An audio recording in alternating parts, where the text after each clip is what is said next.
من يهده الله فلا مضل له ومن يضلل فلا هادي له وأشهد أن لا إله إلا الله وحده لا شريك له وأشهد أن محمدا عبده ورسوله أما بعد أيها الأخوات السلام عليكم ورحمة الله وبركاته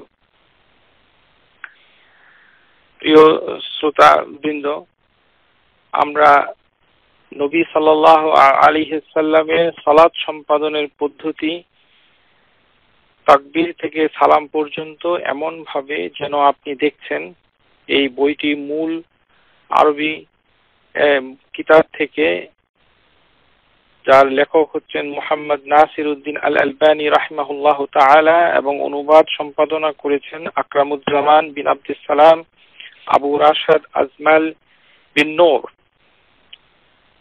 আমরা এই পর্যায়ে গত ক্লাসে নিয়ত প্রসঙ্গ বিস্তারিত আলোচনা করেছি। আজকের ক্লাসে আমাদের বিষয়বস্তু হচ্ছে তাকবীর প্রসঙ্গ এবং আজকে শুধুমাত্র এই বিষয়ের উপরই আলোচনা হবে বিইজনিল্লাহি তাআলা। শেখ রাহিমাহুল্লাহ তাআলা তার কিতাবের ভিতরে তিনি বলছেন, সুম্মা কানা সাল্লাল্লাহু আলাইহি ওয়াসাল্লাম ইস্তাফতাহ সালাহ বিকাউলিহি আল্লাহু আকবার ওয়া আমারা বিযালিকা আল-মুসি সালাতাহু কামা তুকদ্দিমু ক্বালা লাহু। মানে নবী সাল্লাল্লাহু আলাইহি ওয়াসাল্লাম তিনি এই পর্যায়ে আল্লাহু আকবার বলেই নামাজ শুরু করতেন। নিয়তের পরে সরাসরি তিনি আল্লাহু আকবার বলতেন। এই প্রসঙ্গে একটি কথা বলে রাখাই ভালো যে নামাজের মুসাল্লায় দাঁড়িয়ে আমাদের দেশের লোকরা মুসাল্লিরা যে ইন্নী ওয়াজ্জাহাতু ওয়াজহিয়া লিল্লাযী এই দোয়া পাঠ করেন, এর কোনো দলিল নেই। সুতরাং এই ধরনের কিছু পাঠ করা যাবে না। শুধুমাত্র আল্লাহু আকবার হচ্ছে প্রথম শব্দ অথবা শব্দদ্বয়, দুটি শব্দ তিনি উচ্চারণ করতেন। মান তারাকা তাকবীরাতুল ইহরাম লাম তানআকাদ আস-সালাত, যার এই তাকবীরাতুল ইহরাম, এই তাকবীরকে বলা হয় তাকবীরাতুল ইহরাম। যার এই তাকবীরটা বাদ যাবে তার কোনো নামাজ হবে না। আজকের এই ক্লাসে আমরা শুধু তাকবীরাতুল ইহরাম সম্পর্কে আলোচনা করব। আপনাদের অনেকে হয়তো ধারণা হচ্ছে যে এত ছোট একটি জিনিস আজকে এই পুরো ক্লাসে আলোচনা করব। আলোচনা করার সাথে সাথে আপনারা মনোযোগ দিয়ে যদি শুনেন তাহলে বুঝতে পারবেন যে এটি কত গুরুত্বপূর্ণ এবং ব্যাপক। এই যে তাকবীরাতুল ইহরাম, প্রথম তাকবীর এবং প্রথম কথা নামাজ শুরু করার সময় রাসূলুল্লাহ সাল্লাল্লাহু আলাইহি সাল্লামই বলতেন।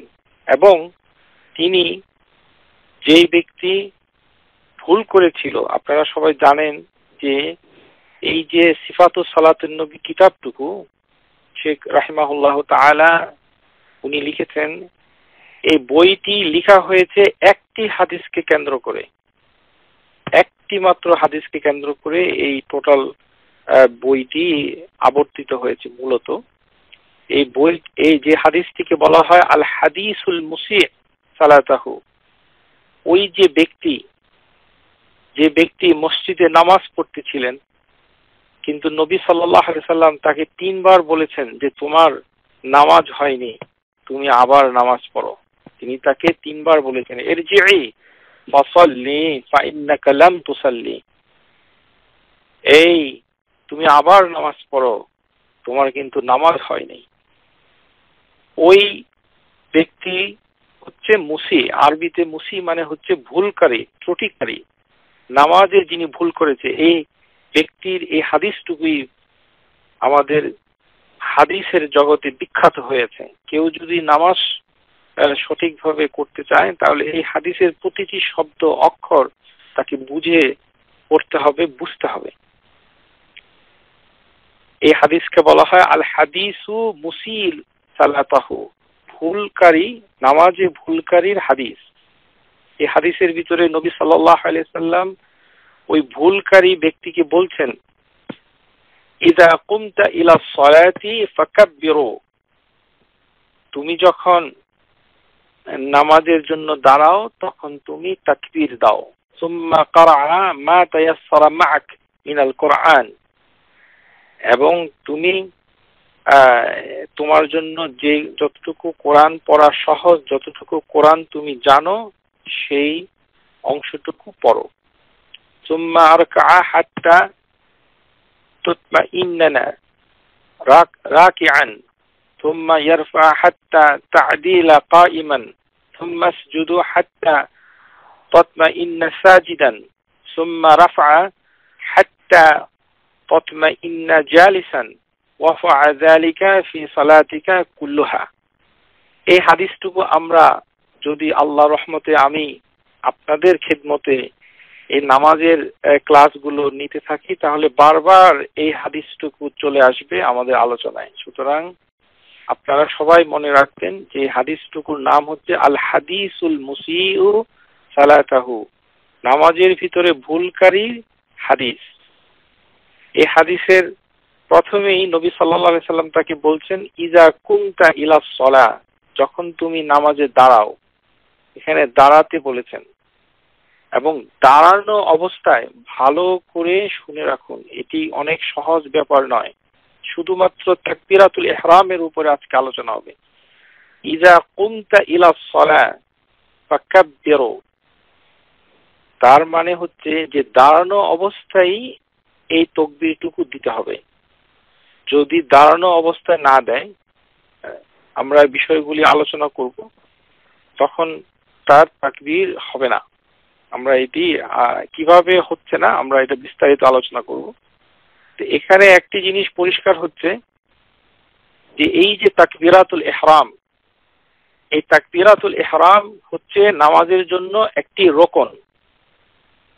আর রোকন অর্থই হলো যে যদি এটি বাদ পড়ে তাহলে তার নামাজ হবে না। এটি আপনাদের আগে আমরা বলেছি, শেখ রাহিমাহুল্লাহ তাআলা তার তালখিস সিফাতুস সালাতুন নবীর ভিতরে বলছেন, আর রোকন হুয়া মা ইয়াতিম্মু বিশাইইন আল্লাযী হুয়া ফিহি, রোকন বলা হয় এমন জিনিসকে যার দ্বারা মধ্যস্থিত স্থানটি পূর্ণ করা হয়। এর একটি উদাহরণ হচ্ছে, আর এই ওয়ায়ালজিমু মিন আদামি ওয়ুজুদিহি বাতলান মা হুয়া রুকনু ফিহি, আর এই অংশটুকু যদি নামাজের ভিতরে না পাওয়া যায় তাহলে ওই অংশের বিষয়ে রোকনই বাতিল হয়ে যাবে, ওই নামাজটুকু বাতিল হয়ে যাবে। শুধুমাত্র এই যে তাকবীর, এই তাকবীরকেই বলা হয় রোকন, শুধু বলা। এখানে একটি হুকুম হচ্ছে বলা, বলতে হবে।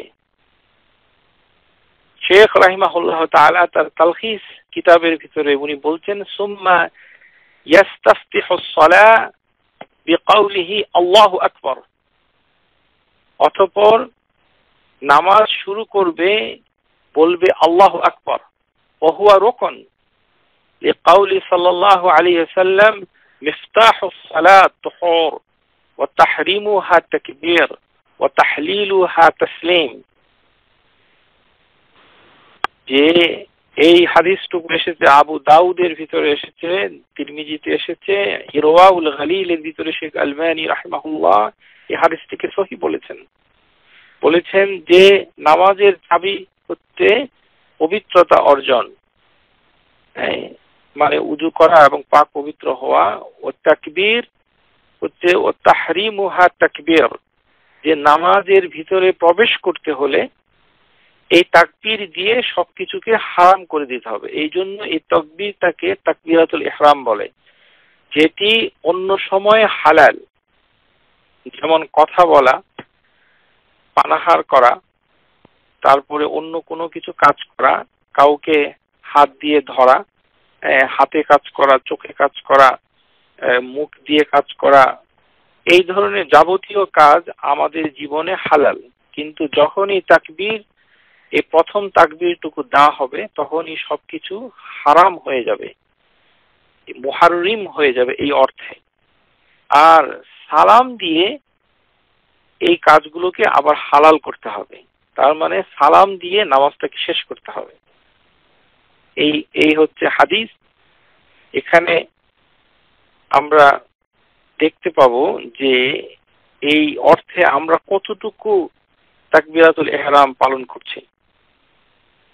এই প্রসঙ্গে শেখ রাহিমাহুল্লাহ তিনি একটি হাদিস, এই যিনি ভুল করেছিলেন নামাজের ভিতরে, আল হাদিসু আল মুসিউ সালাতাহু, ভুলকারীর যে সালাতের ভুলকারী যে ব্যক্তি তাকে তিনি বলেছিলেন, আরো অনেক কথা বলেছিলেন, আমরা পর্যায়ক্রমে সেগুলো আলোচনা করব। প্রথমে একটি বলেছিলেন ইন্নাহু লা তাতিম্মু সালাতু লা আহাদা মিনান নাস হাত্তা ইয়াতাওয়াদ্দা ফায়াদউ ওযু মাওয়াদিউ থুম্মা ইয়াকুলু আল্লাহু আকবার।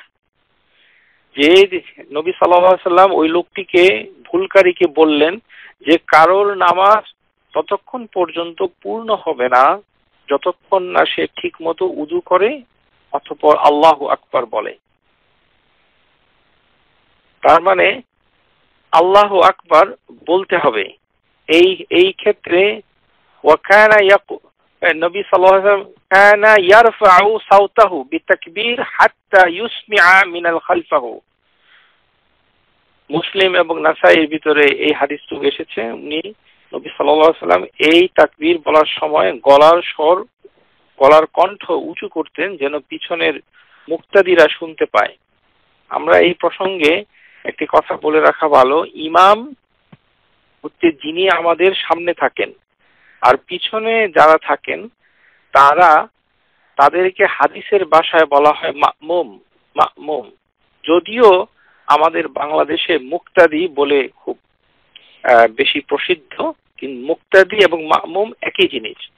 তবে মা'মুম বলাই হচ্ছে উত্তম, কারণ মুক্তাদি হচ্ছে কারোর ইক্তিদা করা, অনুসরণ করা, আর মা'মুম হচ্ছে যার সামনে ইমাম রয়েছে তার পিছনের লোকগুলোকে বলা হয় মা'মুম, আর যিনি আছেন সামনে তাকে বলা হয় ইমাম। আল ইমাম মা'মুম হচ্ছে পিছনে। ওয়াকানা ইযা মারাদ রাফা আবু বকর সাওতাহু ইউবাল্লিগুন নাস তাকবীরাহু।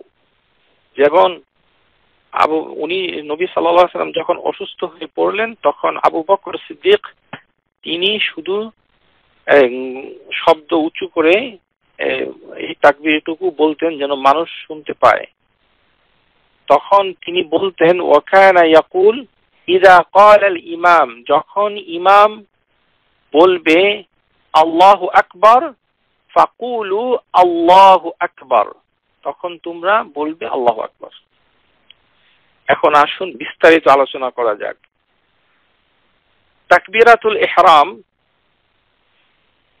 আমাদের ভিতরে যদি কোনো ব্যক্তি নতুন মুসলমান হয় তাকেও আরবিতে আল্লাহু আকবার বলতে হবে। এই তাকবীরাতুল ইহরাম অন্য কোনো ভাষায় বলা যাবে না, আল্লাহু আকবার বলতে হবে। যেমন হাদিসের ভিতরে এসেছে আন নবী সাল্লাল্লাহু আলাইহি সাল্লাম قال اذا قمت الى الصلاه فان كان معك القران فاقرأ به। যখন তোমরা নামাজের জন্য দাঁড়াও তখন তোমরা যতটুকু কোরআন জানো, যতটুকু ফাইন কানা মা'আকাল কুরআনুন ফাআকরাউ বিহি, যতটুকু জানো ততটুকুই তোমরা পাঠ করো। আর যদি না জানো ওয়া ইল্লা ফাআহমাদাল্লাহ ওয়া হাল্লাল্লাহু ওয়া কাব্বারু, যদি না জানো তাহলে এই আহমাদিল্লাহ মানে ফাহমাদিল্লাহ মানে আলহামদুলিল্লাহ, তারপরে সুবহানাল্লাহ, লা ইলাহা ইল্লাল্লাহ, আল্লাহু আকবার, এই দোয়াগুলো পড়তে হবে যদি কোরআন না জানে। সুতরাং আমরা এই হাদিসের মাধ্যমে জানতে পারছি যে কোরআন যদি না জানে তারপরেও তার সালাত শুদ্ধ হয়ে যাবে যদি সে সুবহানাল্লাহ, আলহামদুলিল্লাহ, আল্লাহু আকবার এই কথাটুকু বলতে পারে। সুতরাং আমাদের ভিতরে অনেকেই রয়েছেন যারা কোরআনের অর্থ না জানলে নামাজকে অশুদ্ধ বলে ধারণা করেন। তাদের এই ধারণা ভুল। অর্থ না জানলেও তার নামাজ শুদ্ধ হবে। সুতরাং মানুষকে এইভাবে বিভ্রান্ত করা উচিত নয়। আপনাদের উচিত হচ্ছে যে নামাজের হুকুমগুলোকে ভালোভাবে জানা, হাদিসের দলিলের উপর ভিত্তি করে। অর্থ জানাটা উত্তম, ভালো, কিন্তু অর্থ না জানলে কোনো রোকন অথবা কোনো ওয়াজিব অথবা সুন্নাহ বাদ পড়ে যায় না। সেটি শুধু খুশু, নামাজের ভিতরে খুশু, খুদু, আমরা এটা আলোচনা করব পরে কোনো এক সময়, সেগুলোতে পরিপূর্ণতা লাভ করে। এই কারণেই আমাদের হুকুম জানতে হবে।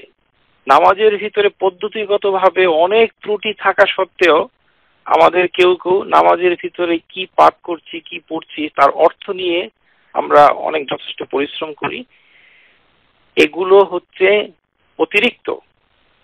যার হুকুম জানা নাই, যিনি জানতে পারছেন না যে সহিহ দলিলের উপর ভিত্তি করে নামাজ কতটুকু শুদ্ধ হচ্ছে, তার জন্য সেই অর্থ জেনে নেওয়া তেমন কোনো উপকারিতা বয়ে আনবে না। যেমন অসুস্থ হলে ওষুধ খেতে হবে, ওষুধ খাওয়াটাই হচ্ছে হুকুম।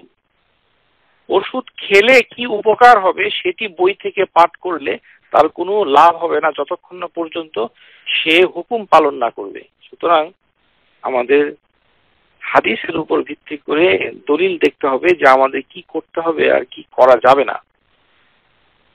এই যে তাকবীরাতুল ইহরাম, এটিকে আমাদের দেশে তাকবীরাতুল উলা, তার মানে প্রথম তাকবীর বলে পরিচয় অনেকেই পরিচিত হয়েছে। আপনারা হয়তো জানেন যে আমাদের দেশে এটিকে তাকবীরাতুল উলা বলা হয়, কিন্তু হাদিসের ভিতরে এটি তাকবীরাতুল ইহরাম নামে বিশেষভাবে পরিচিত।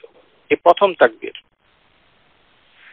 তাকবীর উচ্চারণের ক্ষেত্রে যদি কেউ, আমাদের দেশে যদি করে না অনেকে, কিন্তু যদি কেউ করে, যেমন কেউ যদি আল্লাহু আকবার কথাটু বলার আগে যদি বড় করেন আল্লাহু আকবার, তাহলে তার নামাজ নষ্ট হয়ে যাবে। তার মানে যদি বড় করে টান দিয়ে করে, তার মানে হচ্ছে তিনি প্রশ্ন করছেন যে আসলে কি আল্লাহ বড়।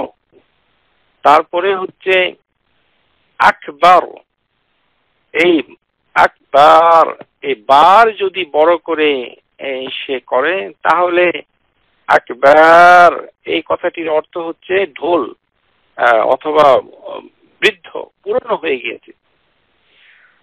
আমাদের দেশে অনেকেই করে না, কিন্তু আমাদের দেশে মসজিদের ভিতরে ইমামদের ভিতরে দেখা যায় তারা অনেক টান দিয়ে লম্বা করে আল্লাহু আকবার বলেন। তখন যে আল্লাহ শব্দের মাঝখানে যে লাম রয়েছে, লামুল জালালা, এটিকে মোটা করতে হবে, কিন্তু তারা কি করে ফেলে, অনেকে আল্লাহু আকবার বলে ফেলে।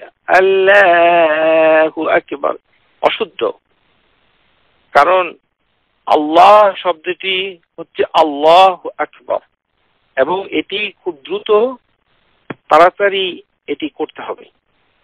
এটিকে ওই আল্লাহ এভাবে বলা যাবে না, কারণ আল্লাহ সুবহানাহু ওয়া তাআলা পবিত্র কোরআনে আল্লা তাখাফু ওয়া লা তাহজানু, যেরকম কোরআনে বলেছেন আল্লা তাখাফু, তোমরা ভয় পেও না। আল্লাহ মানে হলো না, আল্লাহ এটি তো আল্লাহ নয়। সুতরাং এই জিনিসটি একটি গুরুত্বপূর্ণ।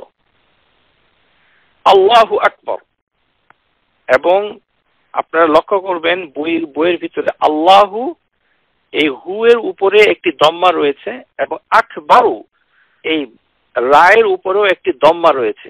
এটি হচ্ছে আল্লাহু আকবার।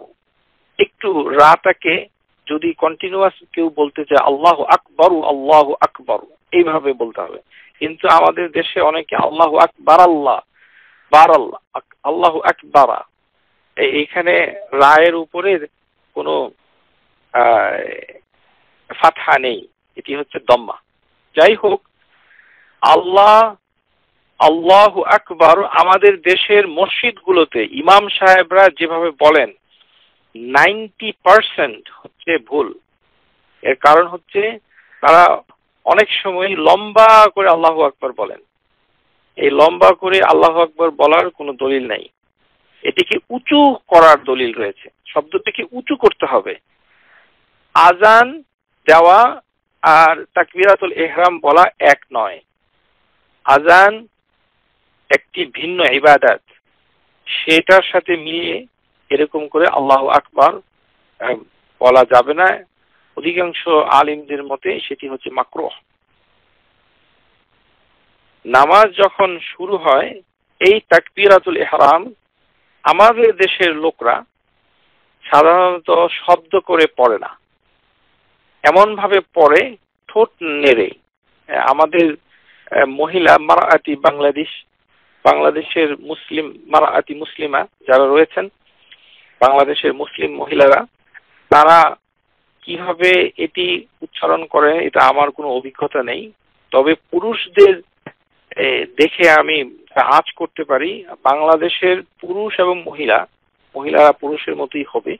কেউ শব্দ করে তাকবীরাতুল ইহরাম বলেন না, ঠোঁট নাড়ান কিন্তু জিহ্বা নাড়ান না, আর জিহ্বা নাড়ালেও তাতে কোনো শব্দ হয় না।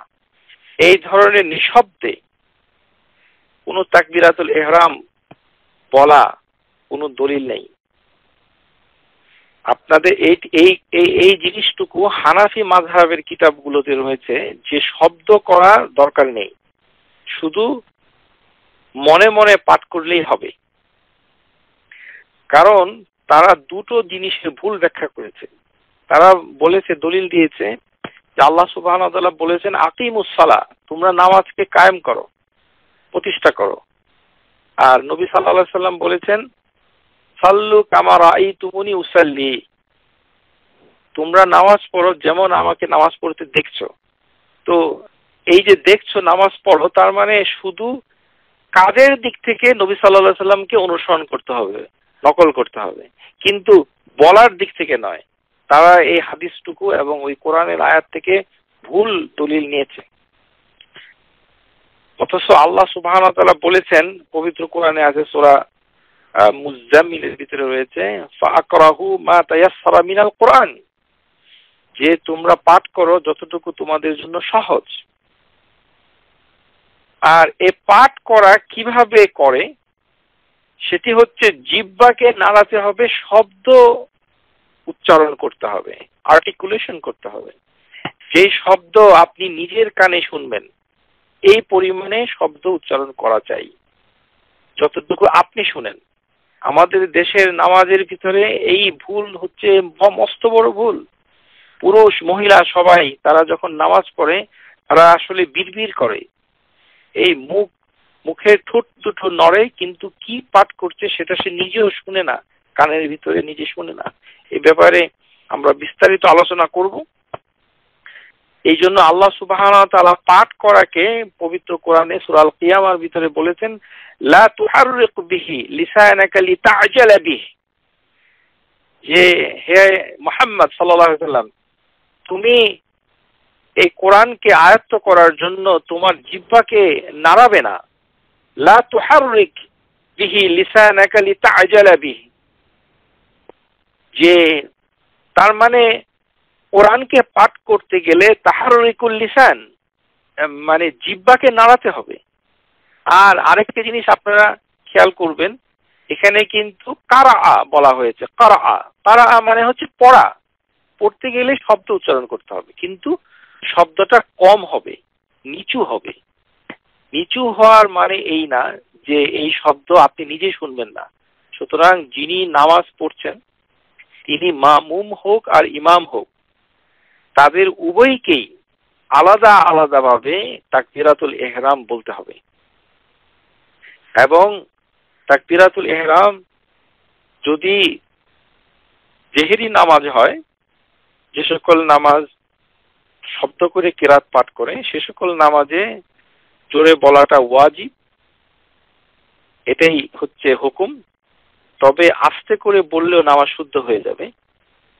আর যদি যেগুলোতে সিররি নামাজ, যেমন আসরের নামাজ, জোহরের নামাজ, সেখানে আস্তে বলতে হবে, কিন্তু এমন ভাবে বলতে হবে যেন নিজের কানে শুনে, قال ذهب جمهور أهل العلم من الشافعي والحنابل والحنافية في أصح قولين إلى أنه يجب أن يتلفظ من المصلي بالتكبير بحيث يسمع صوته نفسه, যে তাকে এমন ভাবে পাঠ করতে হবে যেন সে নিজে এটি শুনে, ইয়াসমাউ সাউতু নাফসাহু, সে যেন নিজের কানে তাকবীরটা শুনে, ওয়ালা ইয়াজিজু বিহি আন ইউহাররিকা লিসানাহু মিন গায়রি সাউত, এটি এমন করা উচিত হবে না যে জিহ্বাটা নড়াচড়া করছে। আমাদের দেশের যারা নামাজি তারা জিহ্বা নড়াচড়া করে কিন্তু কোনো শব্দ তৈরি করে না, উচ্চারণ করে হাকাজা হাকাজা কুল্লু যাকরা কাউলি, এবং এইভাবে মানে করা তার জন্য যথেষ্ট হবে না। এই কথাই বলেছেন আল ইমাম আন-নববী শরহ মুসলিমের ভিতরে, তিনি বলেছেন। সুতরাং তাকবীরাতুল ইহরাম মানে তাকবীরাতুল উলা, আমাদের দেশে তাকবীরাতুল উলা বলে, এটি মামুম এবং ইমাম উভয়কেই বলতে হবে। তবে যখন ইমাম জোরে বলবে তখন ইমাম ছাড়া অন্য কেউ এটি জোরে বলতে পারবে না। আমাদের সহিহ সুন্নাহ লোকদের ভিতরে দেখা যায় মসজিদের ভিতরে তারা অনেকেই এই তাকবীরাতুল ইহরাম নামাজ যখন শুরু করেন তখন একটু জোরে বলেন। এটি করা ঠিক হচ্ছে না, যেহেতু শেখ আল আলবানী তার তালখিস কিতাবের ভিতরে তিনি একটি হুকুম দিয়েছেন, ওয়ালা ইয়ারফাউ সাওতাহু বিতাকবীর ফি কুল্লি সালাওয়াতি ইল্লা ইযা কানা ইমামান, যে নামাজের ভিতরে ইমামতি ছাড়া কোনো অবস্থাতেই মামুম তাকবীরটুকু জোরে বলবে না। এখানে কথা হচ্ছে যদি ইমাম অসুস্থ থাকেন অথবা মাইক্রোফোন বন্ধ হয়ে যায় অথবা ইমামের আওয়াজ দুর্বল হয়ে পড়ে, তখন মুসাল্লিদের ভিতরে মুয়াজ্জিন অথবা যে কোনো ব্যক্তি মামুমদের পক্ষ থেকে তার শব্দকে উঁচু করতে পারেন। তাকবীরাতুল ইহরাম এটি একটি গুরুত্বপূর্ণ বিষয়, কারণ এই তাকবীরাতুল উলা মানে এই তাকবীরটুকু যদি নামাজের ভিতরে ইমামের সাথে, আমরা এখন ইমামের সাথে নামাজ পড়ার দিকে চলে যাব ইনশাআল্লাহ, তখন দেখতে পাবো যে আমাদের তাকবীরাতুল ইহরাম কতটুকু শুদ্ধ হচ্ছে তার মাপকাঠি নেই। আমাদের দেশের একটি প্রবণতা রয়েছে যে আমাদের মুসাল্লিরা, বিশেষ করে পুরুষরা, মহিলাদের ভিতরে এই প্রবণতা আছে কিনা আমার জানা নেই, তবে থাকা স্বাভাবিক, কারণ মসজিদের নিকটবর্তী হয়ে তারা দৌড়াদৌড়ি শুরু করে দেয়। তারা অনেকাংশেই দৌড় দেন এই যে নামাজটুকু ধরার জন্য, যে তারা মনে করেন যে এরকম দৌড়াদৌড়ি করলে অনেক সওয়াব হবে। আমি আগেই বলেছি যে রাসূলুল্লাহ সাল্লাল্লাহু আলাইহি সাল্লাম নাহি করেছেন, নিষেধ করেছেন যে তোমরা লা তুসরিউ, তিনি বলেছেন তোমরা কখনোই নামাজ ধরার জন্য দৌড় দিবে না। মা আদরাকতুম ফাসাল্লু ওয়া মা ফাতাকুম ফাতিম্মু, যতটুকু নামাজ পাও ততটুকু নামাজ তুমি ধরো, আর যতটুকু না পাও ততটুকু তুমি পূর্ণ করো। ইযা সাল্লামাল ইমামু আতিম্মু মা ফাতাহু, এবং নামাজ ইমামে সালাম ফিরানোর পরে তোমরা সেটা পূর্ণ করো। এই জন্য তাকবীরাতুল ইহরাম একটি গুরুত্বপূর্ণ বিষয়। এটি বললে একটি পুরস্কার রয়েছে। এই প্রসঙ্গে একটি জনপ্রিয় বিষয় প্রাসঙ্গিকভাবে চলে আসছে, যেটি আলোচনা করা অত্যন্ত জরুরি দরকার, সেটি যে এই আমরা আমাদের বাংলাদেশ থেকে যারা হজ করতে যান তারা একটি হাদিস মেনে থাকেন যে নবী সাল্লাল্লাহু আলাইহি সাল্লামের যে মসজিদে নববী, সেই মসজিদে যদি কেউ 40 ওয়াক্ত নামাজ প্রথম তাকবীরের সাথে পড়তে পারে তাহলে তাকে এই আযাব থেকে মুক্তি দেওয়া হবে, এই যেটি আগুনের আযাব থেকে, এবং তাকে নিফাক থেকে মানে মুনাফিকি অবস্থা থেকে তাকে মুক্তি দেওয়া হবে। এই জন্য বাংলাদেশ, পাকিস্তান, ভারত পৃথিবীর ভিতরে এই হতভাগা 3 দেশের হাজি ভাই ও বোনেরা তারা অনেক পয়সা খরচ করে এই মদিনা শরীফে গিয়ে হোটেলে থাকেন এবং তারা 40 ওয়াক্ত নামাজ আদায় করার চেষ্টা করেন এবং তাকবীরাতুল উলা ধরার চেষ্টা করেন। এই হাদিসটি হচ্ছে দুর্বল। هذا الحديث رواه أحمد عن أنس بن مالك أن النبي صلى الله عليه وسلم أنه قال من صلى في مسجدي যে ব্যক্তি আমার মসজিদে 40 সালাতুন 40টি নামাজ পড়বে, লা ইয়াফতাহু সালাতুল উক্তিবাত লাহু বারাআতুন মিনান নার ওয়া নাজাহুম মিনাল আযাব ওয়া বারাউ মিনান নিফাক, তাকে শাস্তি থেকে মুক্তি দেওয়া হবে, তাকে আগুন থেকে মুক্তি দেওয়া হবে এবং তাকে মুনাফিকি থেকে মুক্তি দেওয়া হবে। ওয়া হুয়া হাদিস দাঈফুন, এই হাদিসটি হচ্ছে অত্যন্ত দুর্বল। ওয়া যাকারা আলবানী ফি কিতাবি হুজ্জাতুন নবী সাল্লাল্লাহু আলাইহি ওয়াসাল্লাম আন্না মান বাদআ জিয়ারাতুল মদিনা নববী التزم زوار المدينة إقامة فيها أسبوعا حتى يتمكن من الصلاة من المسجد النبوي 40 صلاة لا تكتب لهم براءة من النفاق وبراءة من النار।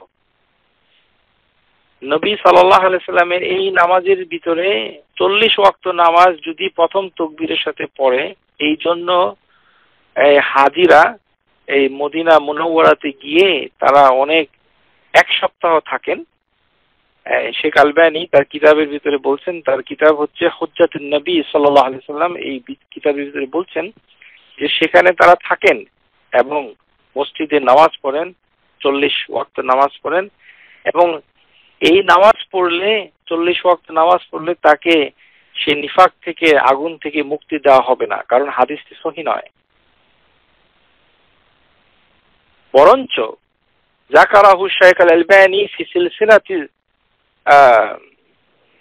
আহাদিস সহিহা, যে তিনি বলেছেন যে ওয়ালাকিন জাআ আস-সুনান তিরমিজি বিল-লাফজ, যে সুনান তিরমিজির ভিতরে একটি হাদিস এসেছে, যদি কোনো ব্যক্তি 40 দিন ধরে তাকবীর উলার সাথে নামাজ পড়ে, 40 দিন, সেটি যে কোনো মসজিদেই পড়তে পারে, মদিনাতে পড়তে হবে এমন কোনো কথা নেই। মান সাল্লাল্লাহু 40 ইয়াওমান ফি জামাআতু ইয়াদরিকু আত-তাকবীরাত আল-উলা কাতাবাত লাহু বারাআতুন মিনান নার ওয়া বারাআতুন মিনান নিফাক।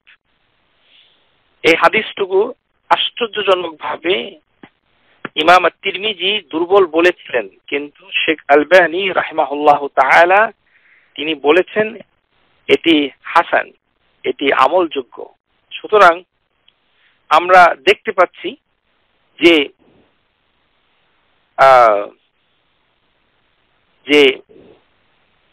এই নামাজটুকু 40 দিন ধরে যদি তাকবীর উলার সাথে কেউ নামাজ পড়ে, তাহলে যে কোনো মসজিদে যদি শুধু পড়ে, তাহলে তাকে 2টো পুরস্কার দেওয়া হবে। এখানে আমরা কথা প্রসঙ্গে বলে রাখা ভালো যে 40 দিন ধরে যদি কোনো ব্যক্তি এই তাকবীরাতুল উলা ধরতে পারে, মানে কোনো এক ধারে মসজিদের ভিতরে গিয়ে, তাহলে তাকে 2টো পুরস্কার দেওয়া হবে। এটা আমরা বলেছি যে নিফাকি থেকে, মুনাফিকি থেকে এবং এবং এবং আগুন থেকে মুক্তি। এই কথায় আমাদের ভিতরে যারা শ্রোতা রয়েছেন তারা আবার এখান থেকে এই দলিল নেবেন না যে বাংলাদেশে, পাকিস্তান, ভারতে যে বেদাতি তবলিগ জামাত শুরু হয়েছে, যে তারা 40 দিন ধরে চিল্লা লাগিয়ে এই মসজিদ তাকবীরে উলা নামাজ পড়ে, এই হাদিস দ্বারা তারা কোনো দলিল নেয়নি। এবং এটি তাদের কর্মসূচির ভিতরে বলা হয় না, এটি তাদের বইতে নেই। কিন্তু আপনারা এটা ভাববেন না। আমরা এই প্রসঙ্গে বলতে চাই যে 40 দিনকে পৃথক করার, আলাদা করে ইবাদতের জন্য কোনো পৃথক করার জন্য কোনো ধরনের সহিহ হাদিস নেই। 40 একটি সংখ্যা, এটি বিভিন্নভাবে হাদিসের ভিতরে এসেছে। এই নিয়ে আর কথা বলতে চাচ্ছি না। শুধু দুটো হাদিস আমি তাবলীগ জামাতের উদ্দেশ্যে বলতে চাই, সেটা আপনারা ইচ্ছা করলে লিখে রাখতে পারেন। একটি হচ্ছে মান আখলাসা লিল্লাহি 40 ইয়াওমান তাহারাত ইয়ানাবিউ আল হিকমা আলা লিসানি, যে ব্যক্তি 40 দিনকে নিছক আল্লাহর উদ্দেশ্যে নির্দিষ্ট করবে, তিনি তার ভাষায় বিচক্ষণতার ঝর্ণাধারা উদ্ভাসিত হবে। এই হাদিসটি হচ্ছে অতি দুর্বল। এটি ইবনুল জাওজি এই হাদিসটি মাওদুআত কিতাবের ভিতরে উল্লেখ করেছেন। শেখ আলবানী সিলসিলাতুল আহাদিস দাঈফি আল মাওদুআর ভিতরে 38 নম্বর হাদিসে উল্লেখ করেছেন যে 40 দিনকে নিছক আল্লাহর জন্য নির্দিষ্ট করা যাবে না, এতে কোনো উপকারিতা নেই। আরেকটি হাদিস তাবলীগ জামাতের উদ্দেশ্যে বলতে চাই।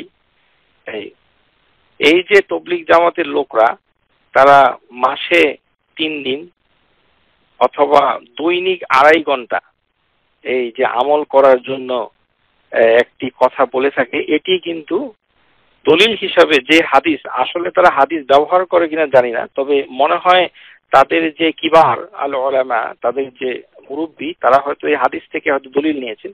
এই হাদিসটুকু হচ্ছে দুর্বল।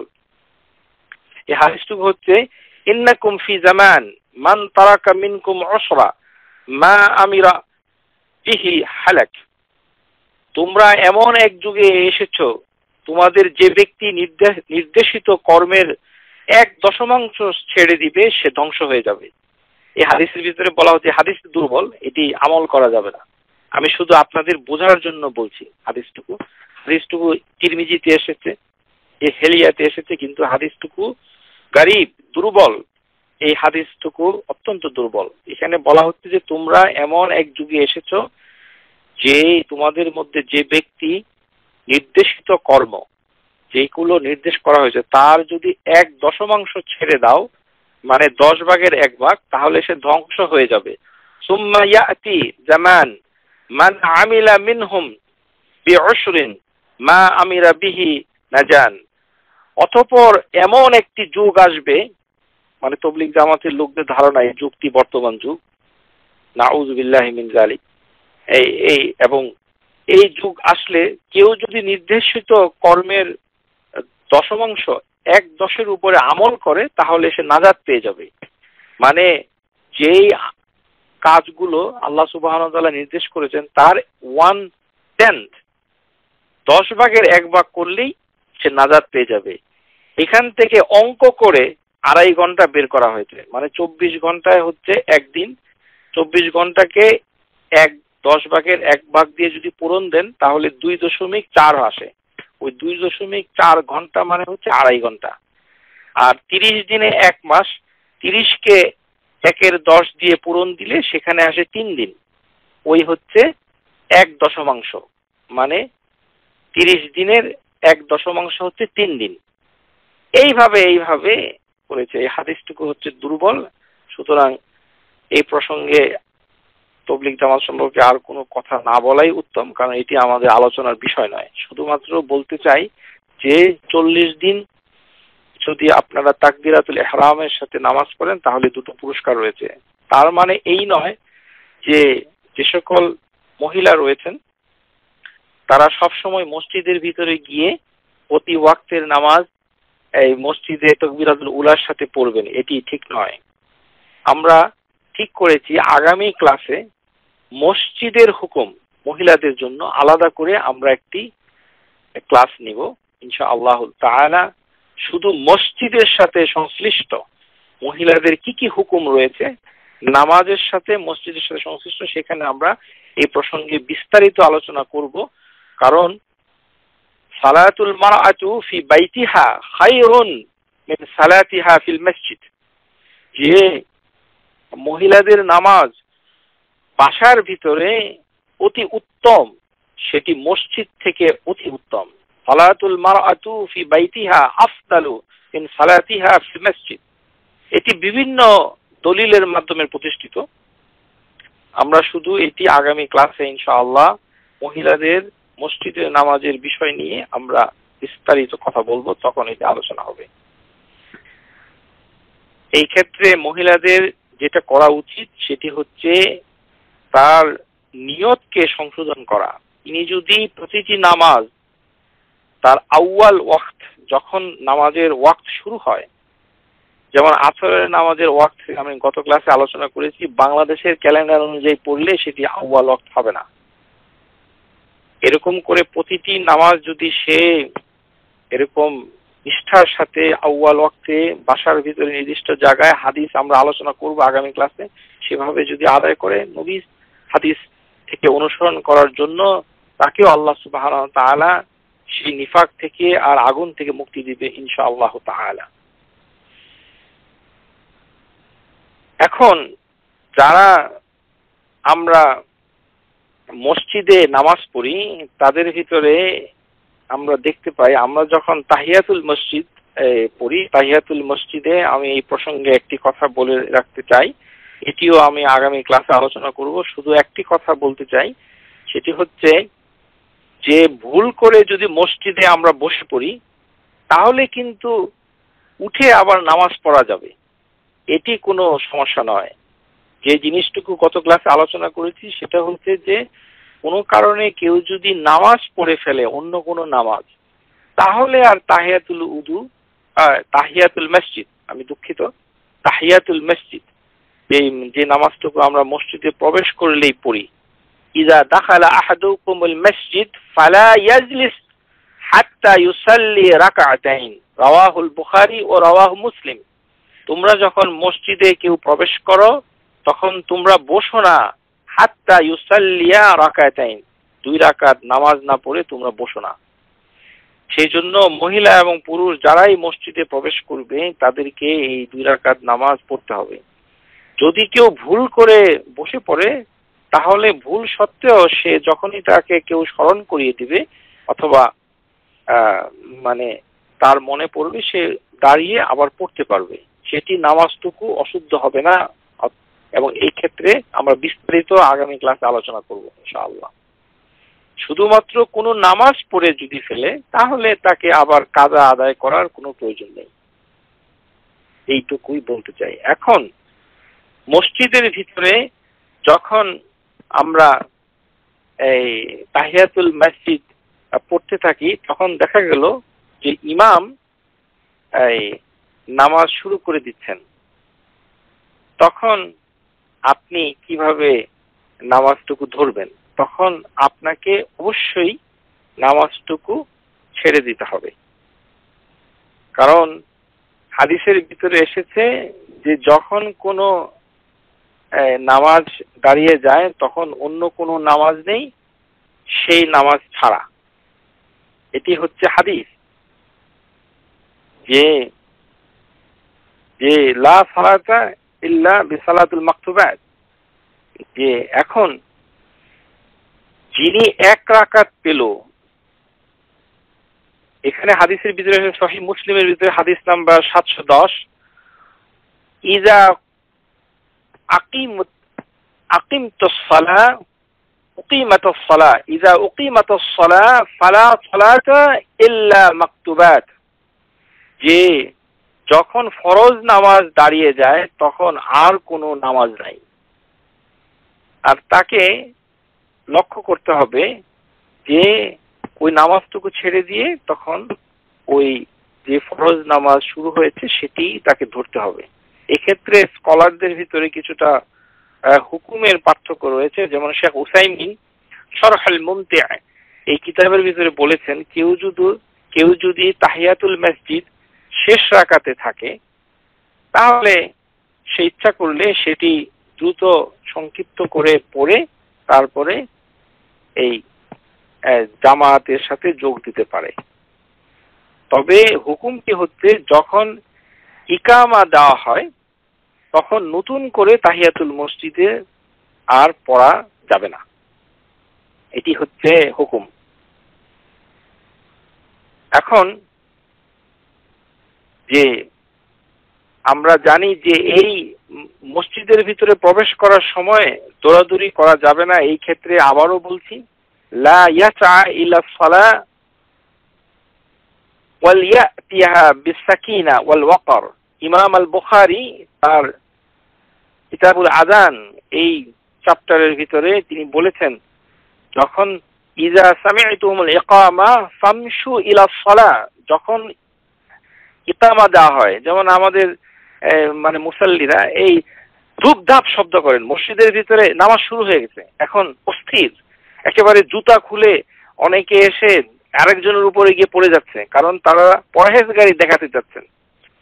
এই পরহেজগারি দেখানোর জন্য মসজিদে প্রচুর শব্দ হয়, হই তুই করে অনেকে আছেন গাড়ি থেকে দৌড় দিয়ে ওই পার্কিং লট থেকে দৌড় দিয়ে আসেন।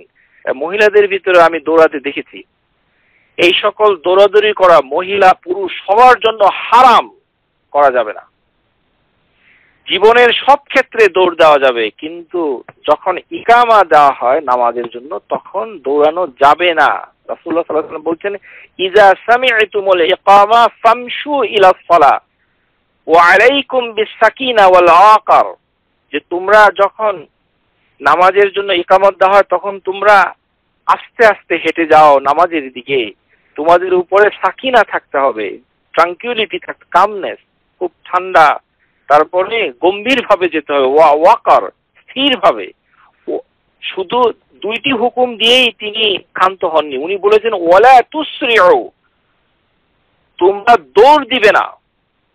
এই ওয়ালা তুসরিউ ফামা আদরাকতুম ফাসাল্লু ওয়ামা ফাতাকুম ফাতিম্মু, তোমরা যতটুকু নামাজ ধরতে পারো ততটুকু পড়বে, যতটুকু না পারো সেটা পূরণ করতে হবে।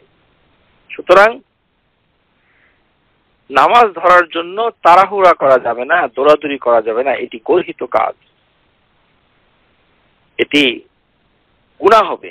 আপনি তাকবীরাতুল উলা অথবা ইমামের সাথে নামাজ পড়ার জন্য হয়তো সওয়াবের উদ্দেশ্যে দৌড়াদৌড়ি করছেন, আপনার গুনাহ হচ্ছে, আপনাকে আল্লাহর কাছে মাপ চেতে হবে, ক্ষমা চেতে হবে, যেহেতু আপনি রাসূলুল্লাহ সাল্লাল্লাহু আলাইহি ওয়াসাল্লাম একটি হুকুমকে ভায়োলেট করছেন। উনি বলেছেন লা তুসরিউ, তিনটি কথা বলেছেন, বিসাকিনা, স্থির থাকো, ঠান্ডা থাকো, ইয়ামশু মাশিআই সাকিনা, যে আস্তে আস্তে হাঁটো, আর কি ওয়াকার, গম্ভীর ভাবে হাঁটো, চুপচাপ হেঁটে যাও মসজিদের দিকে। আরেকটি কি ওয়ালা তুসরিউ, তাড়াহুড়া করবে না। এই ধূপ ধাপ শব্দ আমাদের দেশের মসজিদগুলোতে করে, যেমন মসজিদ ভেঙে পড়ছে এবং জুতা খুলতে গিয়ে একজনের উপরে আরেকজন পড়ে যাচ্ছে, খুব তাড়াহুড়া করছে, সবকিছু হচ্ছে নিষেধ। আর হাদিসের ভিতরে এসেছে যে ব্যক্তি এক রাকাত নামাজ পেল সে পুরো নামাজ পেয়ে গেল, মান আদরাকা রাকাতুন মিনাস সালাহ ফাকাদ আদরাকা সালাহ, যে ব্যক্তি এক রাকাত নামাজ পেল সে পুরো নামাজ পেয়ে গেল। এক্ষেত্রে একটু কথা বলে রাখি প্রাসঙ্গিক ভাবে, জুমার নামাজের পড়ার সময় কেউ যদি আত্তাহিয়াতু পড়ার সময় আসে অথবা রুকু না পায় শেষ রাকাতে, তাকে জোহর পড়তে হবে, সে জুমা পড়তে পারবে না, সে নামাজটুকু সে পায়নি। জুমার নামাজে যিনি মসজিদের ভিতরে প্রবেশ করবেন তিনি যদি দ্বিতীয় রাকাতের রুকু ইমামের সাথে না পান তাহলে তাকে জোহরের নামাজ পড়তে হবে, কিন্তু ইমামের সালাম পর্যন্ত তাকে অপেক্ষা করতে হবে। এখন একটি কথা বলে রাখি, যখন আমরা নামাজের ভিতরে যোগ দেই, আমরা এখানে একটি কথা এখন আলোচনা করব যে ইমামকে কিভাবে অনুসরণ করব। হাদিসের ভিতরে এসেছে وقد دل على ذلك رواه البخاري ومسلم من حديث أنس بن مالك وأبي هريرة رضي الله عنهما أن رسول الله صلى الله عليه وسلم قال উনি বলছেন إنما جعل الإمام ليتم به, ইমামকে নিযুক্ত করা হয়েছে তাকে অনুসরণ করার জন্য। ফাইযা কাব্বারা ফাকাব্বিরু, খুব ভালো করে শুনুন, সে যখন তাকবীর দেয় মানে তাকবীরাতুল ইহরাম বলে তখন তোমরা তাকবীর করো, ফা অতঃপর তোমরা তাকবীর দাও। ওয়াইযা রাকাআ ফারকাউ, সে যখন রুকু করে তখন তোমরা রুকু করো। ওয়ালা তারকাউ হাত্তা ইয়ারকা, আর তোমরা রুকু করবে না যতক্ষণ না পর্যন্ত সে রুকু না করে। ওয়াইজা সাজাদা ফাসজুদু, সে সিজদা দিলে তোমরা সিজদা দাও। ওয়ালা তাসজুদু হাত্তা ইয়াসজুদু। ওয়া ইন সাল্লা কাইমান ফাসাল্লু কাইমান, আর সে যদি দাঁড়িয়ে নামাজ পড়ে তাহলে তোমরা দাঁড়িয়ে থাকো। এরকম আরেকটি হাদিসে এসেছে, ইন্নামা জুইলাল ইমামু লিউতিম্মা বিহি ফাইযা সাল্লা কাইমান ফাসাল্লু কাইমান। আমরা বারবার বলছি যে ইমামকে অনুসরণ করতে হবে। এখন কিভাবে অনুসরণ করবে আমরা এটা একটু জেনে নেই। আমরা যে তাকবীরাতুল ইহরাম পাঠ করি সেখানে আমাদের কিভাবে অনুসরণ করতে হবে এটি একটু আমরা জেনে নেই। শেখ আল উসাইমিন রাহিমাহুল্লাহ তাআলা তিনি তার কিতাব শরহ আল মুমতি' এর ভিতরে আহওয়ালুল মা'মুম মা'আল ইমামিস সালাহ, যে মুক্তাদির যে ইমামের পিছনে নামাজের 4টি হাল বর্ণনা করেছেন। ক্বালা শেখ আল মুহাম্মদ আল উসাইমিন ফি শরহ আল মুমতি' আল মা'মুম মা'আল ইমাম লাহু আহওয়াল আরবা'a। 4 ভাবে মানুষ ইমামকে অনুসরণ করে, 4 ভাবে, এর বাইরে নয়। একটি হচ্ছে যে সাবিকান, সাবিকান হচ্ছে যে পূর্বে করা, সাবাকুন যে ইমামের আগেই সে করে ফেললো। যদি ইমামের আগে করে ফেলে তাহলে তো তার নামাজই হবে না এবং তার জন্য শাস্তি রয়েছে। এখানে হাদিসের ভিতরে এসেছে যে যিনি ইমামের আগে সিজদা থেকে উঠে যাবে তার মাথাকে আল্লাহ সুবহানাহু ওয়া তাআলা গাদার মাথায় পরিণত করে দিবেন, শাস্তি দিবেন। এই ক্ষেত্রে পূর্বে করা যাবে না। একটি হচ্ছে সাবাকুন, আরেকটি হচ্ছে তাখাল্লুফ। ইমাম তাকবীর বলছে, রুকু দিচ্ছে, দাঁড়াচ্ছে, সিজদা দিচ্ছে, মুক্তাদি অনেক দেরিতে করে, এটিও আমাদের সমাজে তেমন কেউ করে না। আরেকটি হচ্ছে মুওয়াফাকাতুন, মুওয়াফাকা হচ্ছে ইমামের সাথে সাথে করা, এটি আমাদের লোকরা করে, বাংলাদেশের লোকরা অধিকাংশ লোকই করে, এবং এটি করলে কি হবে আমরা এটা আলোচনা করছি, এটির কোনো দলিল নেই। আরেকটি হচ্ছে মুতাবাআন, ইমামকে অনুসরণ করা, এটির হচ্ছে দলিল। ইমামকে অনুসরণ করতে হবে, মানে 4 ভাবে ইমামের পিছনে মুক্তাদিরা কাজ করে থাকেন। একটি হচ্ছে সাবাকুন, লিখে রাখুন, সাবাকুন, তাখাল্লাফুন, মুওয়াফাকাতুন, মুতাবাআতুন। প্রথমটি করলে তার নামাজ হবে না যদি সে ইমামের আগে করে এবং তার জন্য শাস্তি রয়েছে। আর যদি তাখাল্লুফুন করে তাহলে তার নামাজ ত্রুটিপূর্ণ হয়ে যাবে, কারণ অনেক দেরিতে করছে। আর যদি ইমামের সাথে করে তাহলে কোনো কোনো ক্ষেত্রে তার নামাজ নষ্ট হয়ে যেতে পারে। মুওয়াফাকাতুন, আমাদের বাংলাদেশের মুসাল্লিরা 99% ইমাম যখন আল্লাহু আকবার বলে মুক্তাদিও আল্লাহু আকবার বলে, ইমাম যখন রুকু দেয় মুক্তাদিও রুকু দেয়, মুক্তাদি রুকু একই সাথে সব কাজ করে। ইমাম যখন বসে ইমামের সাথে সাথে করে, ইমাম যখন সালাম ফিরায় তখন সালাম ফিরায়। এই ক্ষেত্রে আপনার নামাজ কতটুকু শুদ্ধ হচ্ছে, আদৌ হচ্ছে কিনা, সারা জীবনের নামাজ কি আদৌ নষ্ট হয়েছে কিনা, আজকের এই ক্লাসে আপনারা জেনে নিন ভালোভাবে। যেটি আপনাদেরকে করতে হবে, আমাদের করা উচিত, সেটা হচ্ছে মুতাবাআতুন, ইমামকে অনুসরণ করা, ইমামকে অনুসরণ করতে হবে। এই ক্ষেত্রে শেখ রাহিমাহুল্লাহ তাআলা, শেখ আল আলবানী তার তালখিস কিতাবের ভিতরে তিনি বলছেন, ওয়ালা ইউকাব্বিরু আল মা'মুম ইল্লা আকাবাল ইনতিহাইল ইমাম মিন আত-তাকবীর। মুক্তাদি তাকবীরাতুল ইহরাম শেষ হওয়ার পূর্বে তাকবীর দিতে পারবে না। ভালো করে বুঝিয়ে দিচ্ছি আবার, ইমামের তাকবীর বলার শেষে আমাদের বাংলাদেশি ইমাম বলতেছে আল্লাহু আকবার, যেটি বলা উচিত নয়। আর আপনি যেহেতু ইমামের মতো টান দিয়ে বলছেন না, আপনি ইমামের সাথে করছেন, মুওয়াফাকাতুন। এই ক্যাটাগরিতে বাংলাদেশি হতভাগা আমার দেশের লোকরা, মুসল্লিরা তাদের নামাজ নষ্ট হয়ে যাচ্ছে, অথচ তারা বুঝতে পারছে না। আল্লাহ তুমি আমাদের সবাইকে তৌফিক দান করো যেন আমাদের নামাজগুলো শুদ্ধ হয়। ইমাম যখন বলছে যে আল্লাহু আকবার, এই লম্বা করে বলছে, আর আপনি যদি ওই তৃতীয় নম্বর ক্যাটাগরি হন, মুওয়াফাকাতুন, ইমামের সাথে সাথে করেন, তাহলে আপনার তাকবীরাতুল ইহরামটা আল্লাহু আকবার বলে দিচ্ছেন। ইমাম কিন্তু আল্লাহু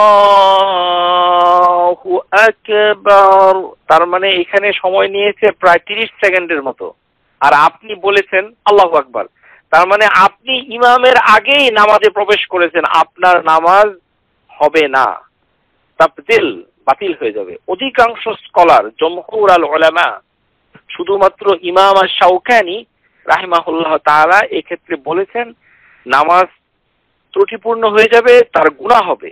আর জমহুর আল উলামা, যত আইম্মা মুজতাহিদিন রয়েছেন, তারা সবাই বলেছেন তার নামাজ হবে না। এখন দেখুন, বাংলাদেশে আমরা যারা নামাজ পড়ি, আমরা মসজিদে ইমাম যখন তাকবীরাতুল ইহরাম বলে, ইমামের তাকবীরাতুল ইহরাম শেষ হতে হবে, তাকে বলতে হবে আকবারু, তারপরে আপনি আল্লাহু আকবার বলবেন। আর এখানে কারা ইয়াকুলু আল্লাহু আকবার বলা হচ্ছে রোকন, হাত তোলা হচ্ছে সুন্নাহ। ভালোভাবে শুনে নিন, জীবনে কাজে আসবে। হাত তোলা কখনো রোকন নয়। আপনি হাত তুলেন বা না তুলেন, প্রথম তাকবীরে আমরা সবাই হাত তোলার ক্ষেত্রে খুব মনোযোগী, যেটি সুন্নাহ।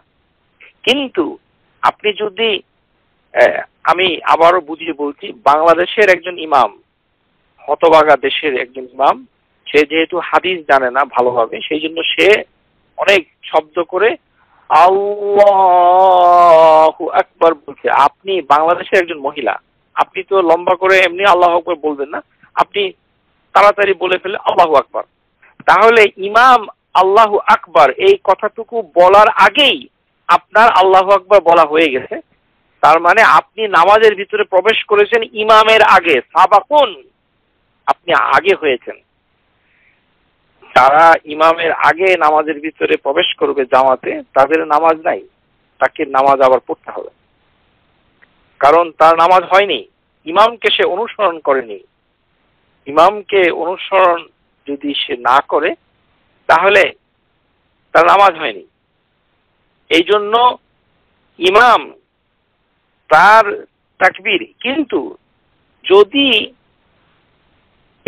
এই কথাটুকু ইমামের সাথে যদি অন্যান্য জায়গায় হয়, যেমন আপনি রুকু করছেন, সেটি ইমামের সাথে করছেন, একই সাথে করে ফেলছেন, সিজদা করছেন, যদিও করা উচিত নয়, কিন্তু সেই ক্ষেত্রে আপনার নামাজ হয়ে যাবে, তবে ওয়াজিব তরক করার জন্য আপনার শাস্তি হবে, কারণ ওগুলি হচ্ছে ইমামকে অনুসরণ করা হচ্ছে আপনার জন্য ওয়াজিব।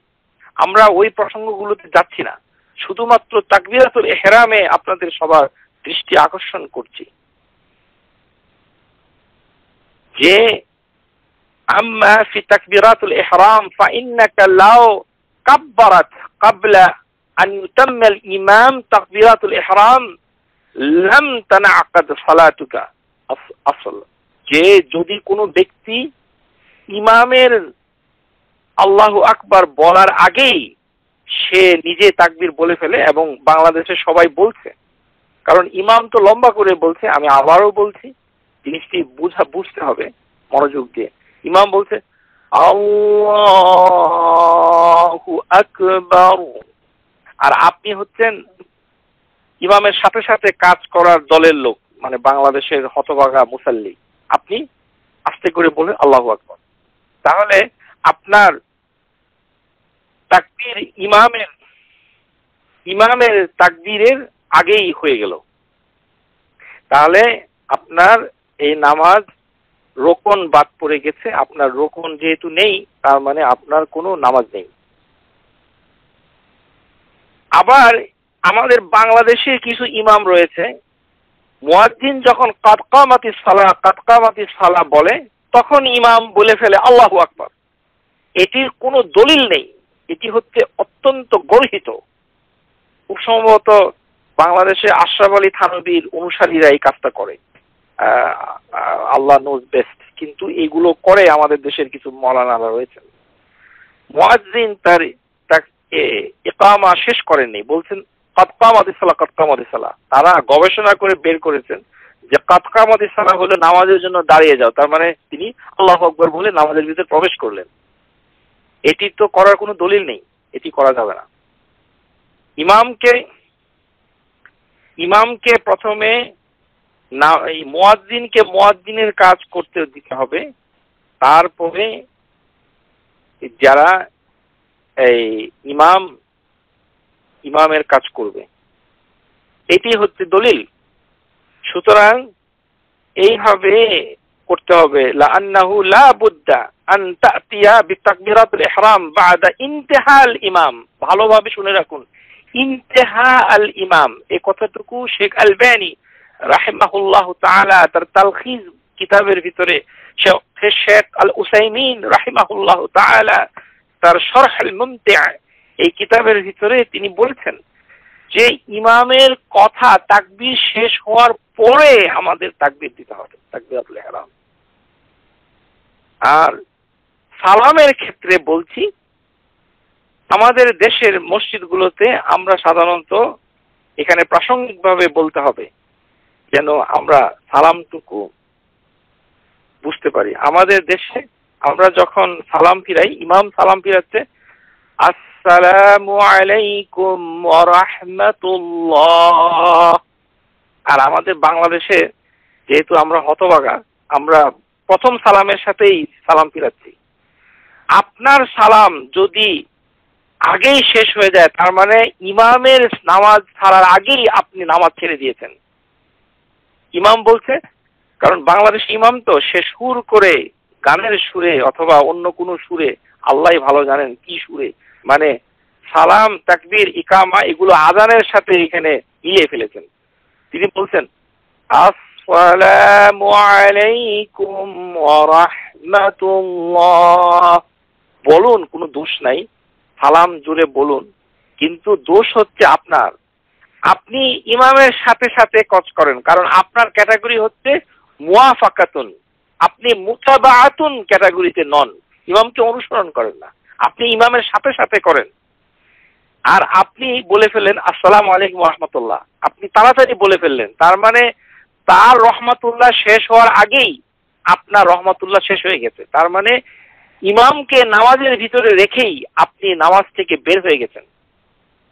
আপনার নামাজ অধিকাংশ স্কলারদের মতে হয়ে যাবে, কিন্তু আপনার গুনাহ হবে, কারণ আপনি ইমামকে অনুসরণ করেন নাই।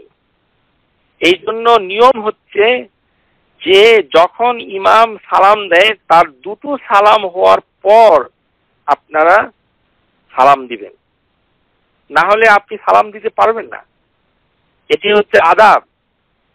তবে একটি সালামের পর আপনি ইচ্ছা করলে দিতে পারেন যদি কেউ দেয়, যেমন ইমাম ডান দিকে সালাম ফিরিয়ে বলল আসসালামু আলাইকুম ওয়া রাহমাতুল্লাহ, এর পরে রহমাতুল্লাহ বলার পরে আপনি যদি বলেন আসসালামু আলাইকুম ওয়া রাহমাতুল্লাহ, তাহলে আপনার নামাজ শুদ্ধ হয়ে যাচ্ছে। কিন্তু উত্তম হচ্ছে ইমাম দুটো সালাম দেওয়ার পর আপনার সালাম শুরু করা, এই পর্যন্ত আপনি বসে থাকবেন ইমামকে অনুসরণ করার জন্য। ইন্নামা জুইলাল ইমামু লিয়ুতাম্মা বিহি, হাদিসের ভিতরে বারবার এসেছে যে ইমামকে নিযুক্ত করা হয়েছে অনুসরণ করার জন্য। সুতরাং ইমাম যখন তাকবীর বলে তখন তোমরা তাকবীর বলো, আর ইমাম সালাম বললে তখনও আমরা সালাম বলবো, কিন্তু ইমামকে অনুসরণ করতে হবে, তার সাথে সাথে নয়। এর দলিল হিসাবে নবী সাল্লাল্লাহু আলাইহি সাল্লাম বলেছেন যে যারা এগুলো করবে ওদের রাস, মানে এদের মাথাকে আল্লাহ সুবহানাহু ওয়া তাআলা হাদিসের ভিতরে এসেছে যে রাসুল হিমার, যে গাধার মাথায় পরিণত করে দিতে পারে যদি কোনো ব্যক্তি ইমামের আগেই মাথা তুলে। হাদিসটি এইভাবে এসেছে হাদিস শরীফের ভিতরে, যদি কোনো ব্যক্তি ইমামের আগেই মাথা তুলে ফেলে ওয়া আম্মা ইয়াখশা আল্লাযী ইয়ারফাউ রা'সাহু ক্বাবলা আল ইমাম, যে ব্যক্তি ইমামের মাথা তোলার আগে, মানে সিজদার মাথা তোলার আগে যদি কোনো ব্যক্তি মাথা তুলে ফেলে, এটা কেউ করে না, কিন্তু এখানে ইমামকে অনুসরণ করা না করলে কি ধরনের শাস্তি, একটি হাদিসের ভিতরে এটার ইশারা রয়েছে। আমরা কেউ ইমামকে সিজদায় রেখে উঠে যাই না, এটি ঠিক, কিন্তু এখানে অনুসরণ না করলে কি শাস্তি, সেই হাদিসটি এটার প্রমাণ। আম্মা ইয়াখশা আল্লাযী ইয়ারফাউ রা'সাহু ক্বাবলা আল ইমাম, যে ব্যক্তি মানে যেন আল্লাহকে ভয় করে, যেন সে যদি তার মাথাকে ইমামের আগেই তুলে ফেলে, আন ইউহাওয়ালাল্লাহু রা'সাহু রা'সাল হিমার, তার মাথাকে আল্লাহ সুবহানাহু ওয়া তাআলা গাধার মাথায় পরিণত করে দিবেন। গাধা হচ্ছে আল হিমার, এই মুখটা একটু লম্বা, গাধার মতো যদি মাথা হয়ে যেতে পারে। আও ইয়াজআল সূরাতাহু ওয়া সূরাতুল হিমার, আর যদি তার মাথাটা গাধার মতো না হয় তাহলে গাধার মতো তার আকৃতি হয়ে যেতে পারে। এই ক্ষেত্রে এই কিতাবের ভিতরে রয়েছে, প্রাচীনকালে একজন ইমাম এরকম ভুল করে সে বলেছিল যে দেখি আমার কিছু হয় কিনা। পরবর্তী জীবনে দেখা গেছে সেই ব্যক্তি এই ইমামের আগে এই কাজটি করার ক্ষেত্রে তার মুখের আকৃতি পরিবর্তন হয়ে গিয়েছিল, এবং এটি ইমাম আশ-শাফিঈ খুব সম্ভবত তার কিতাবের ভিতরে তিনি উল্লেখ করেছেন, অথবা অন্য কোনো ইমাম। এটি শেখ আলবানী রাহমাহুল্লাহ তার বিখ্যাত ছাত্র মশহুর হাসান সালমান তার বিখ্যাত কিতাব কাউলুল মুবিন ফি আখতায়ে মুসাল্লিন, এই কিতাবের ভিতরে তিনি উল্লেখ করেছেন। দলিল হচ্ছে যে ওয়ান আনাস قال صلى بنا رسول الله صلى الله عليه وسلم ذات اليوم, নবী সাল্লাল্লাহু আলাইহি ওয়াসাল্লামের সাথে আনাস বলছে আমরা একদিন নামাজ পড়তেছিলাম, ফালাম্মা কাদা সালাহ আকবালা আলাইনা বিওয়াজহি, আমরা যখন নামাজ শেষ করলাম তখন নবী সাল্লাল্লাহু আলাইহি ওয়াসাল্লাম আমাদের সবার দিকে মুখ করে বসলেন, বললেন, মোকাবেলা হলেন। ফাকাল আইয়ুহান নাস ইন্নী ইমামিকুম, হে মানুষ আমি তোমাদের ইমাম, ফালা তাসবিকুনি ফি রুকু' ওয়ালা সুজুদ, তোমরা আমার আগে রুকু করো না, আমার আগে সিজদা দিও না, ওয়ালা বিল কিয়ামি ওয়ালা বিইনসিরাফ, আর আমার সাথে তোমরা দাঁড়াবে না, আমার আগে তোমরা দাঁড়াবে না, আর আমাকে ছেড়ে তোমরা নামাজ শেষ করবে না, ওয়ালা বিল ইনসিরাফ। ওয়া ইন্নী আরাকুম আমামি ওয়া মিন খালফি, আমি তোমাদেরকে সামনে যেভাবে দেখি তোমাদের পিছনেও একই ভাবে দেখি। সুবহানাল্লাহ বিহামদি। আপনারা জেনে রাখুন যে এটি হচ্ছে নবী সাল্লাল্লাহু আলাইহি সাল্লামের মুজিজা। আল্লাহ সুবহানাহু ওয়া তাআলা তারা দান করেছিলেন তাকে, যে নামাজের ভিতরে তিনি সামনে যেভাবে দেখতেন, ট্রান্সপারেন্সি, মানে একটি extremely metaphysical ability of visualisation, তিনি সামনেও যা দেখতেন পিছনেও একইভাবে দেখতেন। ফা ইন্নী আরাকুম আমামি ওয়া মান খালফি, আমি সামনে এবং পিছনে উভয় সমানভাবে দেখি। সুম্মা ক্বাল ওয়াল্লাযী নাফসি মুহাম্মাদ বিয়াদিহি, যার হাতে মুহাম্মদ এর প্রাণ, তার কসম, লাউ রাআইতুম মা রাআইতুম লা দাহিকতুম কালিলান ওয়ালা বাকাইতুম কাসীরান, আমি যা দেখি আল্লাহর কসম নামাজের ভিতরে, তোমরা যদি তা দেখতে তাহলে তোমরা হাসতে কম, কাঁদতে বেশি। সাহাবীরা বলল, ওমা রাআইতা ইয়া রাসূলুল্লাহ, আপনি নামাজের ভিতরে কি দেখেন? ক্বালা রাসূলুল্লাহ সাল্লাল্লাহু আলাইহি ওয়াসাল্লাম রাআইতুল জান্নাহ ওয়ান নার, তিনি জান্নাত এবং আগুনকে দেখেন, জাহান্নামকে দেখেন। নবী সাল্লাল্লাহু আলাইহি ওয়াসাল্লাম দেখতে পেয়েছেন যে নামাজের ভিতরে কেউ কেউ ইমামের আগেই রুকু সেজদা উঠা বসা এগুলো করে, তখন তিনি সবাইকে সতর্ক করে দিয়ে বললেন যে তোমরা এটি করতে পারবে না। তাহলে ইমামকে অনুসরণ করতে হবে যেভাবে রাসূলুল্লাহ সাল্লাল্লাহু আলাইহি সাল্লাম বলেছেন, যে ইমামকে অনুসরণ করতে হবে ঠিক ইমামের তাকবীরাতুল ইহরাম বলা শেষ হয়ে যাওয়ার পর। এখানে একটি কথা বলাই উত্তম যে আমাদের ইমামদের অনেক শিখার কমতি রয়েছে। এই ধরনের অনেক ইমাম রয়েছে, তারা এই রুকু সিজদা যাওয়ার পরে তাকবীর দেয়, এটার কোনো দলিল নেই। তার মানে একটি ইমাম সে যখন নিচে নামতে শুরু করে রুকুর মানে সিজদার জন্য, তখন সে আল্লাহু আকবার বলে না, সে বলে একেবারে শেষ পর্যায়ে গিয়ে বলে। এটি ভুল। এটিকে শেখ উসাইমিন বলেছে জাহিলান, জাহিলি মুরাকিবান, মানে সে এমন জাহিল, এমন অজ্ঞ, জাহিলান মুরাকিবান, এবং সে জানে না সে অজ্ঞ। হাদিসের দলিল হচ্ছে যে ইমাম মাতা ইয়াতাহাররাকাল মা'মুম খালফাল ইমাম ফি সালাহ, যে ইমামকে অনুসরণ করা হচ্ছে যে ইমাম যতক্ষণ না পর্যন্ত তার নড়াচড়া শেষ না করে তাকবীর বলার ক্ষেত্রে, তার মানে তার গলার শব্দ যতক্ষণ না পর্যন্ত শেষ না হবে ততক্ষণ পর্যন্ত সে তাকবীর বলতে পারবে না। ইমামকে অনুসরণ করার জন্য এটি হচ্ছে যথেষ্ট। এই ক্ষেত্রে নবী সাল্লাল্লাহু আলাইহি সাল্লাম থেকে অনেক হাদিস এসেছে। আরেকটি কথা আমি বলতে চাই, সেটি হচ্ছে যে মহিলাদের ভিতরে যদি কেউ একা থাকেন, মনে করুন একজন মারআ মুসলিমা, তিনি মসজিদের ভিতরে এসেছেন, ইমাম মাইক্রোফোনে নামাজ পড়ছে উপরে, আপনি একাই মসজিদে এসেছেন, এখন ইমামের তাকবীর শুনছেন আল্লাহু আকবার, আপনি মনে করছেন এই তাকবীর কি তাকবীর সেটি আপনি জানেন না, এটি কি রুকুর তাকবীর নাকি না সিজদার তাকবীর, নাকি এটি তাকবীরাতুল ইহরাম নাকি অন্য কিছু, এটি আপনি জানেন না। সেই ক্ষেত্রে আপনি সহিহ ফতোয়া মতে, ফতোয়া লাজনা দাইমা সৌদি আরব থেকে যে ফতোয়া এসেছে সেখানে তারা বলছেন যে ওই মহিলার উচিত ইমাম যতক্ষণ না পর্যন্ত সামি আল্লাহ লিমান হামিদা না বলে ততক্ষণ পর্যন্ত তাকে এটি বলা যাবে না, মানে তাকে অনুসরণ করতে পারবে না, সে অপেক্ষা করবে।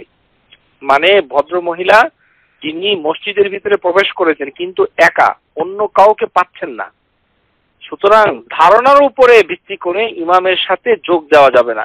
এই যে নামাজ শুরু হয়ে যাওয়ার পরে আমরা যারা ইমামের সাথে যোগ দেই তাকে বলা হয় মাসবুক।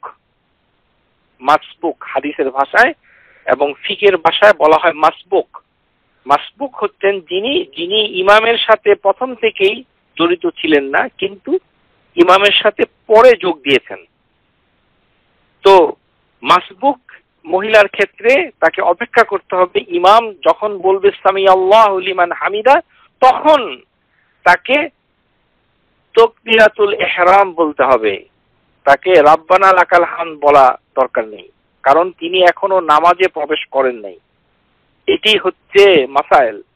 কারণ এখানে যখনই আমরা লিকাউলিন নবী সাল্লাল্লাহু আলাইহি ওয়াসাল্লাম ইজা জিতুম ইলা সালাহ নাহনু সুজুদ ফাসজুদু, হাদিসের ভিতরে এসেছে যখন তোমরা ইমামের কাছে যাও, জামাতে যাও, তোমরা যদি ইমামকে পাও যে ইমাম সিজদা দেওয়াতে আছে তখন তোমরা সিজদা দাও, ওয়ালা তাউদ্দুহা শাইআন, তোমরা কোনো কিছুকে বাদ দিও না। এখানে আমাদের বাংলাদেশের অনেক মুসাল্লিকে আমরা মসজিদে দেখতে পাই, তারা যখন মাসবুক হিসাবে মসজিদে প্রবেশ করেন তারা ইমাম সেজদা দিচ্ছে, অথচ এটি শুধু পুরুষদের জন্য, আমি আবারও বলছি। তবে কোনো মহিলা যদি আগে থেকেই মসজিদে নামাজ পড়তে থাকেন, যিনি সেজদায় আছেন, আর আপনি গিয়ে দেখতে পাচ্ছেন যে কতিপয় মহিলা তারা নিচে নামাজ পড়ছে এবং তাদের নামাজ জামাতে পড়ছে, এটি আপনার ব্যাপারে পরিষ্কার হয়ে যায়, তখন আপনি তাদেরকে অনুসরণ করবেন, যদি না সবাই একই ভুল না করে। তার মানে যারা একসাথে শুরু করেছেন তারা যেন ভুল না করে, কারণ আল্লাহু আকবার যিনি প্রথম শুরু করেছেন যারা ছিলেন তাদেরকে অবশ্যই সামি আল্লাহু লিমান হামিদা পর্যন্ত অপেক্ষা করতে হবে। আর যদি শুরু থেকেই থাকেন, যখন ইকামা দেওয়া হয়, তারা মসজিদে প্রবেশ করেন আগে থেকে ইকামা শুনতে পেয়েছেন, তারা তো প্রথম থেকে শুরু করবেন, এটা বলাই বাহুল্য। আর যদি মহিলাদের একটি দল আগে থেকে নামাজ পড়ে তাহলে আপনাকে ওই সেজদাতেই যোগ দিতে হবে। এখানে অনেকেই সেজদায় যান না, উনি দাঁড়িয়ে থাকেন, কারণ দাঁড়িয়ে থেকে অপেক্ষা করেন যে কখন তারা আবার দাঁড়াবে। এটি হাদিসের হুকুম বিরোধী, এটি করলে গুনাহ হবে। এটি আপনাকে করতে বাধ্য করা হয়েছে। ইজা জিতুম ইলা সলা নাহনু সুজুদ, যদি আমরা মানে নবী সাল্লাল্লাহু আলাইহি ওয়াসাল্লাম বলছেন দাখালু মাআহু লিকাউলি নবী সাল্লাল্লাহু আলাইহি ওয়াসাল্লাম, যখন তোমরা আসো মুসাল্লাতে, নবী সাল্লাল্লাহু আলাইহি ওয়াসাল্লাম সাহাবীদেরকে বলছেন ওয়া ইজা দাখালাল মুসাল্লাল মসজিদ ওয়াল ইমাম ফিস সুজুদ আও জুলুস, তারা যদি সিজদা অথবা বসায় থাকে, আও আলা আই হাল, তারা যে কোনো অবস্থায় থাকুক না কেন, সেই অবস্থাতেই ইমামের সাথে দাখালু মাআহু, ইমামের সাথে যোগ দিতে হবে, অপেক্ষা করা যাবে না। এখন কিভাবে যোগ দিবেন? সেটি প্রথমে তাকবীরাতুল ইহরাম বলতে হবে। এটি না বলে সরাসরি সিজদা রুকু করলে নামাজ হবে না, কারণ আপনি এখনো নামাজে প্রবেশ করেন নাই। ইযা জিতুম ইলা সালাহ নাহনু সুজুদ ফাসজুদু ওয়ালা তাউদ্দুহা শাইআ ওমান আদরাকা রাকআ, যারা একটি রাকাত পেল ফাকাদ আদরাকা সালাহ, রাওয়াহু আবু দাউদ, হাদিস নাম্বার 893। এখন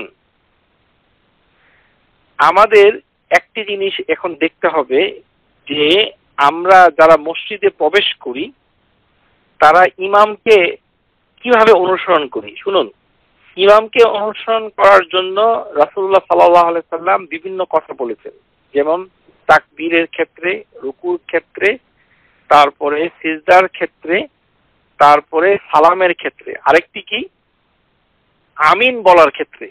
এটি একটি বড় ভুল, এটা বলাই বাহুল্য, তোমরা আমরা যথেষ্ট আলোচনা করব। ইমাম আমিন বলা শেষ হওয়ার পর আপনাকে আমিন বলতে হবে, যদি ইমামের আমিন শোনা যায়, এই হচ্ছে কথা। কিন্তু অন্য কিছুতে ইমামের অনুসরণ করা যাবে না, কারণ হচ্ছে ইমাম যখন সালাম ফিরিয়ে ফেলে তাহলে তাকে অনুসরণ করা যায় না। কারণ হাদিসটুকু হচ্ছে যে ইন্নামা জুইলাল ইমাম লিইউতিম্মা বিহি, যে উনি যখন সালাম তাকবীর থেকে সালাম পর্যন্ত ইমামকে অনুসরণ করতে হবে, কারণ সালামের পরে ইমাম আর ইমাম থাকেন না, তিনি সাধারণ ব্যক্তি হয়ে যান। সুতরাং দোয়া করা ইমামের সালামের পরে তাকে অনুসরণ করতে হবে না, কারণ সেটি ইমামের একটি ব্যক্তিগত ইবাদত। আমরা কেন তাকে অনুসরণ করব? আমাদের দেশে ইমামকে হাদিসের খিলাফ করে অনুসরণ করা হয়, যেমন ইমামের জন্য একটা আলাদা জায়নামাজ বিছানো হয়, এটার কোনো দলিল নেই, এটি হাদিসের কোনো দলিল নেই।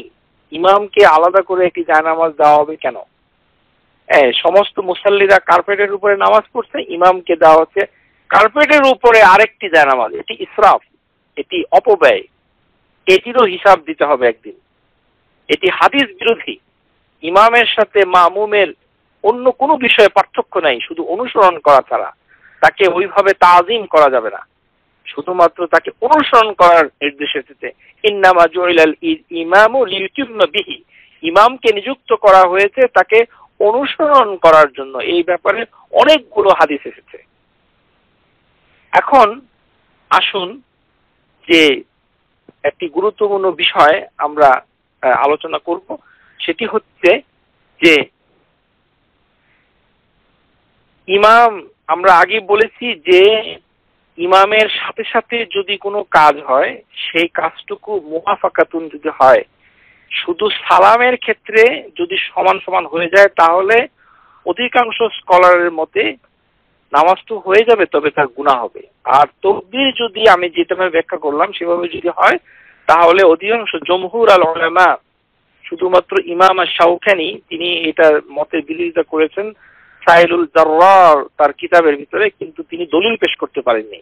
আর সমস্ত আইম্মায়ে মুজতাহিদিন বলেছেন তার কোনো নামাজ হবে না, তাকে নতুন করে আবার নামাজ পড়তে হবে। এখন আসুন যিনি মাসবুক তিনি কিভাবে এই ইমামের সাথে তাকবীরাতুল ইহরাম বলবেন। আমরা যখন গিয়ে দেখলাম, ধরুন একটি উদাহরণ দিচ্ছি, একজন ইমাম রুকুতে আছে, রুকু অবস্থায় আছে, জামাতের নামাজ সবাই পড়ছে, সবাই রুকুতে আছে, আপনি মসজিদে প্রবেশ করছেন, আপনি এখন কিভাবে এই ইমামের সাথে যোগ দিবেন? এখানে আমাদের দেখা যায় যে আমরা অনেকেই তাকবীরাতুল ইহরাম আল্লাহু আকবার বলতে বলতে নিচে নেমে যাই, আপনার তাকবীরাতুল ইহরাম হবে না, আপনার তাকবীরাতুল ইহরাম হবে না। এই কথাটুকু শেখ মাশহুর হাসান সালমান তার বিখ্যাত কিতাব কাউলুল মুবিন ফি আখতায়ে মুসাল্লিন, শেখ আলবানী রাহিমাহুল্লাহ তার বিখ্যাত ছাত্র, তিনি এখনো জীবিত আছেন, জর্দানে রয়েছেন। তিনি তার কিতাবের ভিতরে একটি চ্যাপ্টার দিয়েছেন তাকবীরাতুল মাসবুক লিল ইহরাম ওয়া নাযালা ইলা রুকু', যে আল্লাহু আকবার বলতে বলতে আপনি রুকুতে চলে যাচ্ছেন। যদি আপনি আল্লাহু আকবার বলতে বলতে রুকুতে চলে যান তাহলে আপনার তাকবীরাতুল ইহরাম আদায় হয়নি। এর কারণ কি, এর দলিল কি? আপনি ইমামের সাথে যোগ দিবেন, কিন্তু আপনাকে দাঁড়িয়ে স্থির হতে হবে প্রথমে। তমা ইনুনা হচ্ছে ওয়াজিব, মানে নামাজে স্থির হতে হবে। স্থির হওয়াটাও একটা ওয়াজিব। আপনি যদি স্থির না হন, স্থির হয়ে দাঁড়িয়ে প্রথমে বলতে হবে, কারণ হাদিসটি হচ্ছে ওই যে বিখ্যাত হাদিস আল হাদিসুল মুসিউ সালাতাহু, যে ভুলকারীর ব্যক্তির হাদিস, যেটি আমাদের বারবার নামাজের ক্ষেত্রে আমরা আলোচনা করব। তার প্রথমেই নবী সাল্লাল্লাহু আলাইহি ওয়াসাল্লাম বলছেন ইযা কুমতা ইলা সলাতি, যখন তুমি নামাজের জন্য দাঁড়াও। এখানে দাঁড়ানো করা হচ্ছে কাইমান, তাকে দাঁড়াতে বলছে, ফাক্কাব্বির, তখন তুমি তাকবীর বলো। তার মানে তাকবীরাতুল ইহরাম নামাজে প্রবেশ করার জন্য যে তাকবীর, এই তাকবীর কোনো ছোটখাটো তাকবীর নয়, এটি অত্যন্ত গুরুত্বপূর্ণ একটি তাকবীর। এটি দিয়ে নামাজে প্রবেশ করেন, তখন আপনাকে স্থির হয়ে কিবলামুখী হয়ে আল্লাহু আকবার মুখে যখন বলবেন, এই আল্লাহু আকবার ইমাম আন-নববী রাহিমাহুল্লাহ তিনি তার শরহ মুসলিমের ভিতরে বলেছেন যে ইয়াজিবু আন ইয়াকাব্বিরু লিইহরাম কাইমান, যে দাঁড়ানো অবস্থায় পুরো তাকবীর শেষ করতে হবে। আপনি যদি আল্লাহু বললেন দাঁড়ানো অবস্থায়, আকবার বললেন রুকুতে গিয়ে, তাহলে আপনার তাকবীর হবে না। ইহরাম তা আপনি নামাজের ভিতরে প্রবেশ করেন নাই, আর আপনি রুকু অবস্থায় গিয়ে তাকবীরাতুল ইহরাম পড়তে পারবেন না।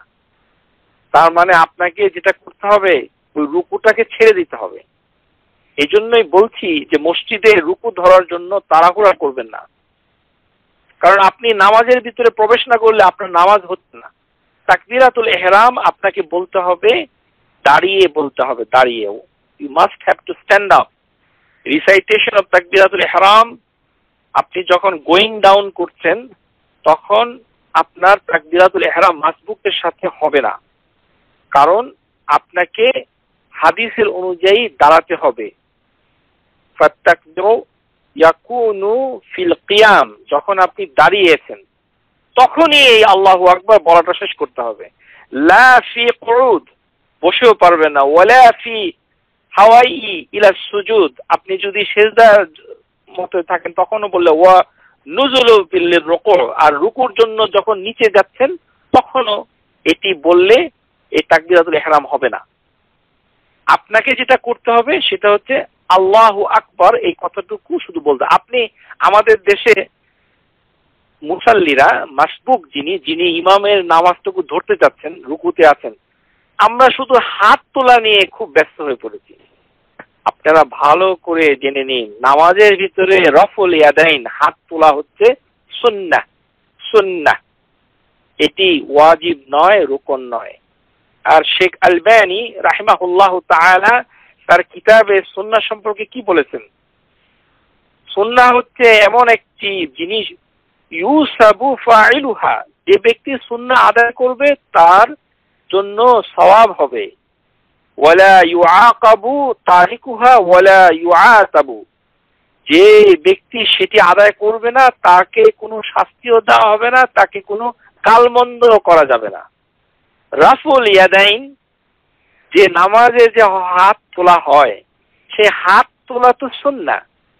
মুখে আপনাকে বলতে হবে হচ্ছে কারা, শব্দ করে বলতে হবে আল্লাহু আকবার, আস্তে করে বলেন, কিন্তু এটি এমন ভাবে বলতে হবে যেন আপনার নিজের কানে শুনতে পান। আর আরেকটা জিনিস এখানে বলাই বাহুল্য, যে প্রথম তাকবীরের সাথে হাত আপনি ইচ্ছা করলে তাকবীর বলার আগেও তুলতে পারেন, আবার তাকবীর বলে ফেললেন তারপরেও হাত তুলতে পারেন, অসুবিধা নাই, এটাতে কোনো সমস্যা নেই। কারণ ওয়ারফাউ ইয়াদাইহি মা'আত তাকবীর, শেখ রাহিমাহুল্লাহ তার তালখিস কিতাবের ভিতরে রাফউল ইয়াদাইন ওয়া কাইফিয়াতু, হস্ত উত্তোলন এবং তার পদ্ধতি বর্ণনা করে শেখ রাহিমাহুল্লাহ তিনি বলছেন যে ওয়ারফাউ ইয়াদাইহি মা'আত তাকবীর, যে তাকবীরের সাথে যে হাত তোলা হয়, আও ক্বাবলাহু আও বা'দাহু, এটি তাকবীরের আগেও করলেও চলবে, আবার তাকবীর দিয়ে দিলেন তারপরে আবার হাত তুললেন, অসুবিধা নাই। কুল্লু যালিকা সাবিতুন ফিস সুন্নাহ as-সাহিহা, সেটি প্রত্যেকটি সহিহ সুন্নাহ দ্বারা প্রতিষ্ঠিত। মানে আল্লাহু আকবার বললেন তারপরে হাত তুললেন, যদিও অনেকে করে না, শুধু বলার জন্য আমি বলছি। সুতরাং হাত তোলা হচ্ছে সুন্নাহ। আমরা মসজিদে গিয়ে যখন ইমামের সাথে যোগ দেই তখন আমরা একটি কান বরাবর, কানের লতি বরাবর হাত তুলি, হাত তুলে ইমামের সাথে চলে যাই, কিন্তু আল্লাহু আকবার কোথায় বললাম সেটা আমরা খেয়াল করি না। আল্লাহু আকবার বলা পর্যন্ত, শেষ পর্যন্ত আপনাকে দাঁড়িয়ে থাকতে হবে। হাত যদি নাও তুলেন তাতে কোনো সমস্যা নাই, কিন্তু আতিম্মুত তাকবীরাতুল ইহরাম হালুল কাইমান, যখন আপনি দাঁড়িয়ে আছেন ঠিক ততক্ষণ পর্যন্ত আপনাকে এটা বলতে হবে। এখানে আরেকটি বিষয় লক্ষণীয়, যারা মাসবুক, যারা পরে যোগ দিয়েছে রুকুর ক্ষেত্রে, এখন ধরুন জামাতে যারা নামাজে যোগ দিচ্ছেন তারা সবাই রুকুতে আছে, আপনি এখন জামাতের সাথে যোগ দিবেন, আপনি তাহলে কয়টি তাকবীর বলবেন? এই প্রশ্ন অনেকে করে থাকেন। যে প্রথম তাকবীর হচ্ছে নামাজে প্রবেশ করার জন্য, এটাকে বলে তাকবীরাতুল ইহরাম। এখানে আপনি নামাজে প্রবেশ করলেন, তারপরে আরেকটি তাকবীর হচ্ছে রুকুতে যাওয়ার জন্য, ওই তাকবীরটুকু হচ্ছে আপনার জন্য রোকন নয়। এখানে দুটো তাকবীর দেওয়ার কোনো প্রয়োজন নেই, একটি তাকবীর দিলেই যথেষ্ট হবে। আপনি শুধু বলবেন আল্লাহু আকবার, তারপরেই আপনি রুকুতে চলে যাবেন, কিন্তু আল্লাহু আকবার বারোর পর্যন্ত আপনি দাঁড়িয়ে থাকবেন। তারপরে আপনি যদি হাত তুলেন মাশাআল্লাহ, কোনো সমস্যা নাই, কিন্তু হাতকে আবার বুকের উপরে বাঁধবেন না, এটিও অনেকে করে। বুকের উপরে বেঁধে তারপরে আরেকবার আরেকটি তাকবীর দিয়ে আপনি অনেকে যায়, আল্লাহু আকবার একবার বলে বুকের উপরে 2 সেকেন্ড ধরে রাখেন, তারপরে আল্লাহু আকবার বলে আবার ইমামের সাথে যোগ দেন। আপনার এই দুইটি কাজ করার ক্ষেত্রে এমনও হতে পারে ইমাম হয়তো রুকু থেকে উঠে যাচ্ছে, তখন তো আপনি রুকুই মিস করবেন। এই ক্ষেত্রে সরাহাল জুমআ আল মিন উলামা আল মুকাদ্দিমিন, পূর্বেকার যত উলামা ছিলেন তাদের ভিতরে কাজ-জুহরি, জুহরি হচ্ছেন তাবিঈন আল কাবীর, এক বিখ্যাত তাবিঈন, ও সাঈদ বিন মুসাইয়িব, আল আওজাঈ আল মালিক بأن التكبيرات الواحد وفي مثل هذه الحالات تجزئ। ওরা সবাই বলছেন, ইমাম আজ-জুহরি এবং সাইয়্যিদ বিন মুসাইয়্যিব এবং আওজাঈ এবং মালিক, এই চার ইমাম থেকে বর্ণনা করা হয়েছে এই কথাটুকু। ফাতহুল বারীতে ইমাম ইবনে হাজার আসকালানী বলেছেন যে একটি তাকবীর দিলেই যথেষ্ট, আল্লাহু আকবার, তারপরে আপনি রুকুতে চলে গেলেন, মাশাআল্লাহ, কোনো সমস্যা নেই। তবে কেউ যদি দুটো তাকবীর দিয়েও দেয়, একটি দিল দাঁড়িয়ে আরেকটি দিয়ে রুকুতে গেল, যদি সেই ইমামকে ধরতে পারে তাহলে তার রাকাত হয়ে গেছে, আর ওই তাকবীরটি বলার জন্য তার কোনো অন্যায় হবে না, কিন্তু দরকার নেই, যথেষ্ট। আর যারা এই যে রুকুতে যাওয়ার জন্য প্রথমে সংক্ষেপে হাতটুকু বাঁধেন, তাদের এই বাঁধার কোনো দরকার নেই। এই ক্ষেত্রে এখানে শেখ মসহুর হাসান সালমান তার বিখ্যাত কিতাব কাউলুল মুবিন ফি আখতায়ে মুসাল্লিন, এই বইতে তিনি বলছেন, ওয়ালা দাঈ লাম্মা ইয়াফআলহু বা'দুল মুসাল্লিন ফি ওয়াদ'উ ইয়াদাইহি ইউমনা আলা ইউসরা বা'দা তাকবীরাতুল ইহরাম ক্বাবলু নুজুলুর বিল রুকু ইযা ওয়াদ'a আল ইয়াদাইন হাল আল কিরআ ওয়ালা কিরআতু ফি হাযিহি আল হালা। তিনি বলছেন, শেখ হাফিজাহুল্লাহ, তিনি বলছেন যে কিছু লোক এরকম এই মাসবুক হয়ে মানে পরে নামাজে যোগ দিয়ে তারা তাকবীর দিয়ে বুকে হাত বাঁধেন, তারপরে আবার রুকুতে যান। এটি করার কোনো প্রয়োজনীয়তা নেই। ওয়ালা দাই, এটির কোনো প্রয়োজনীয়তা নেই। No, there is no need for this. কারণ হচ্ছে আপনি যখন তাকবিরাতুল ইহরাম বলবেন তখন আপনি বুকের উপরে হাত বাঁধবেন যদি আপনি কেরাত পাঠ করেন। যদি আপনি কেরা পাঠ করেন, যেমন ফাতিহা পাঠ করলেন অথবা দোয়াউল ইস্তিফতা পাঠ করলেন, কোনো কিছু যদি পাঠ করতে চান তখন আপনাকে হাত বাঁধতে হবে। আর যদি আপনি পাঠ করতে চান না তাহলে হাত বাঁধতে হবে না। তবে যদি কেউ বেঁধেও ফেলে তাতে নামাজের কোনো ত্রুটি হবে না। এটা অতি অপ্রয়োজনীয়, অতিরিক্ত। আশা করি আপনারা এটি বুঝতে পেরেছেন। এখন যে এই যে ইমাম তিনি যেভাবে নামাজ পড়াচ্ছেন, এই ক্ষেত্রে আমি একটু আলোচনা করতে চাই যে সহিহ হাদিসের ভিতরে সাথে যারা সহিহ সুন্নাহ অনুসরণ করেন তাদের ভিতরেও একটি বিরাট ভুল রয়েছে, যেটি শেখ আলবানী তার কিতাবের ভিতরে উল্লেখ করেছেন। সিজদা থেকে যখন মানুষ উঠে, নবী সাল্লাল্লাহু আলাইহি সাল্লাম আসলে যখনই কাজটি করতেন তখনই উনি তাকবীর বলতেন, এটি পরে করতেন না। এটি আগেও বলেছি যে মামুম যারা আপনাকে অনুসরণ করছে ইমামকে, তারা ইমামের আগে চলে যাবে এই ভয়ে ইমাম যদি পরে গিয়ে তাকবীর দেয়, এটি ঠিক নয়, এটি হাদিস বিরোধী, এর কোনো দলিল নেই। যেমন হাদিসে এসেছে কানা ইজা আরাদা ইয়াসজুদা কাব্বারা সুম্মা ইয়াসজুদু ওয়া ইজা কামা মিনাল কাইদা কাব্বারা সুম্মা কামা। আখরাজাহু আবু ইয়ালা মুসনাদ। হাযাল হাদিস শেখ আলবানী সিলসিলাতুল আহাদিস সহিহা এর ভিতরে 604 নম্বর হাদিসে উল্লেখ করেছেন, যখন নবী সাল্লাল্লাহু আলাইহি সাল্লাম সিজদা করার জন্য ইচ্ছা পোষণ করতেন, মানে সিজদা করতে চাইতেন, প্রথমে তিনি করতেন কাব্বারা, প্রথমেই তাকবীর দিতেন, সুন্নাহ অতঃপর তিনি সিজদা দিতেন। আর তিনি ছিলেন সাহাবীদের ইমাম। সুতরাং যারা যে সকল ইমাম দাঁড়িয়ে থেকে সিজদার কাছে গিয়ে আল্লাহু আকবার বলে, এটি ঠিক নয়। এর মানে হচ্ছে যে যারা মহিলা যারা ইমামকে দেখতে পাচ্ছেন না, ইমামকে শব্দ দিয়ে অনুসরণ করছেন, তাদের জন্য হুকুম হচ্ছে ইমাম যখন তার তাকবীর শেষ করে আল্লাহু আকবার যেটি বলে ফেলে, তারপরে আপনাকে এই মুভমেন্ট শুরু করতে হবে, আপনাকে তাকবীর বলতে হবে। কিন্তু এখানে সমস্যা হলো এই যে বাংলাদেশের ইমাম যদি হয় তার সবকিছুই হচ্ছে হাদিস বিরোধী অধিকাংশ ক্ষেত্রে। এই ক্ষেত্রে তো তিনি সুর করে আল্লাহু আকবার, আমি এমনও মসজিদ পেয়েছি, এমনও ইমাম রয়েছে আল্লাহ না বলে আল্লাহ এরকম করে বলছেন, তার তাকবীর শুদ্ধ হচ্ছে না এবং অনেক লম্বা করে বলছেন। সেই ক্ষেত্রে মামুম যিনি পিছনে মহিলা যারা শুনছেন নামাজ, তারা যদি শব্দের পরে করেন তাহলে ওই সিজদাই বাদ পড়ে যাবে। আল্লাহ আমাদের সবাইকে সহিহ সুন্নাহ মানার তৌফিক দান করুন। এটি অত্যন্ত ভয়ঙ্কর। সেই জন্য আমি বাংলাদেশি মানে মারআতি মুসলিমাদেরকে বলছি, মহিলাদেরকে বলছি, যদি দেখেন যে ইমাম এরকম লম্বা লম্বা করে টেনে অনেক লম্বা করে তাকবীর বলে, তাহলে আপনি হচ্ছে অপারগ।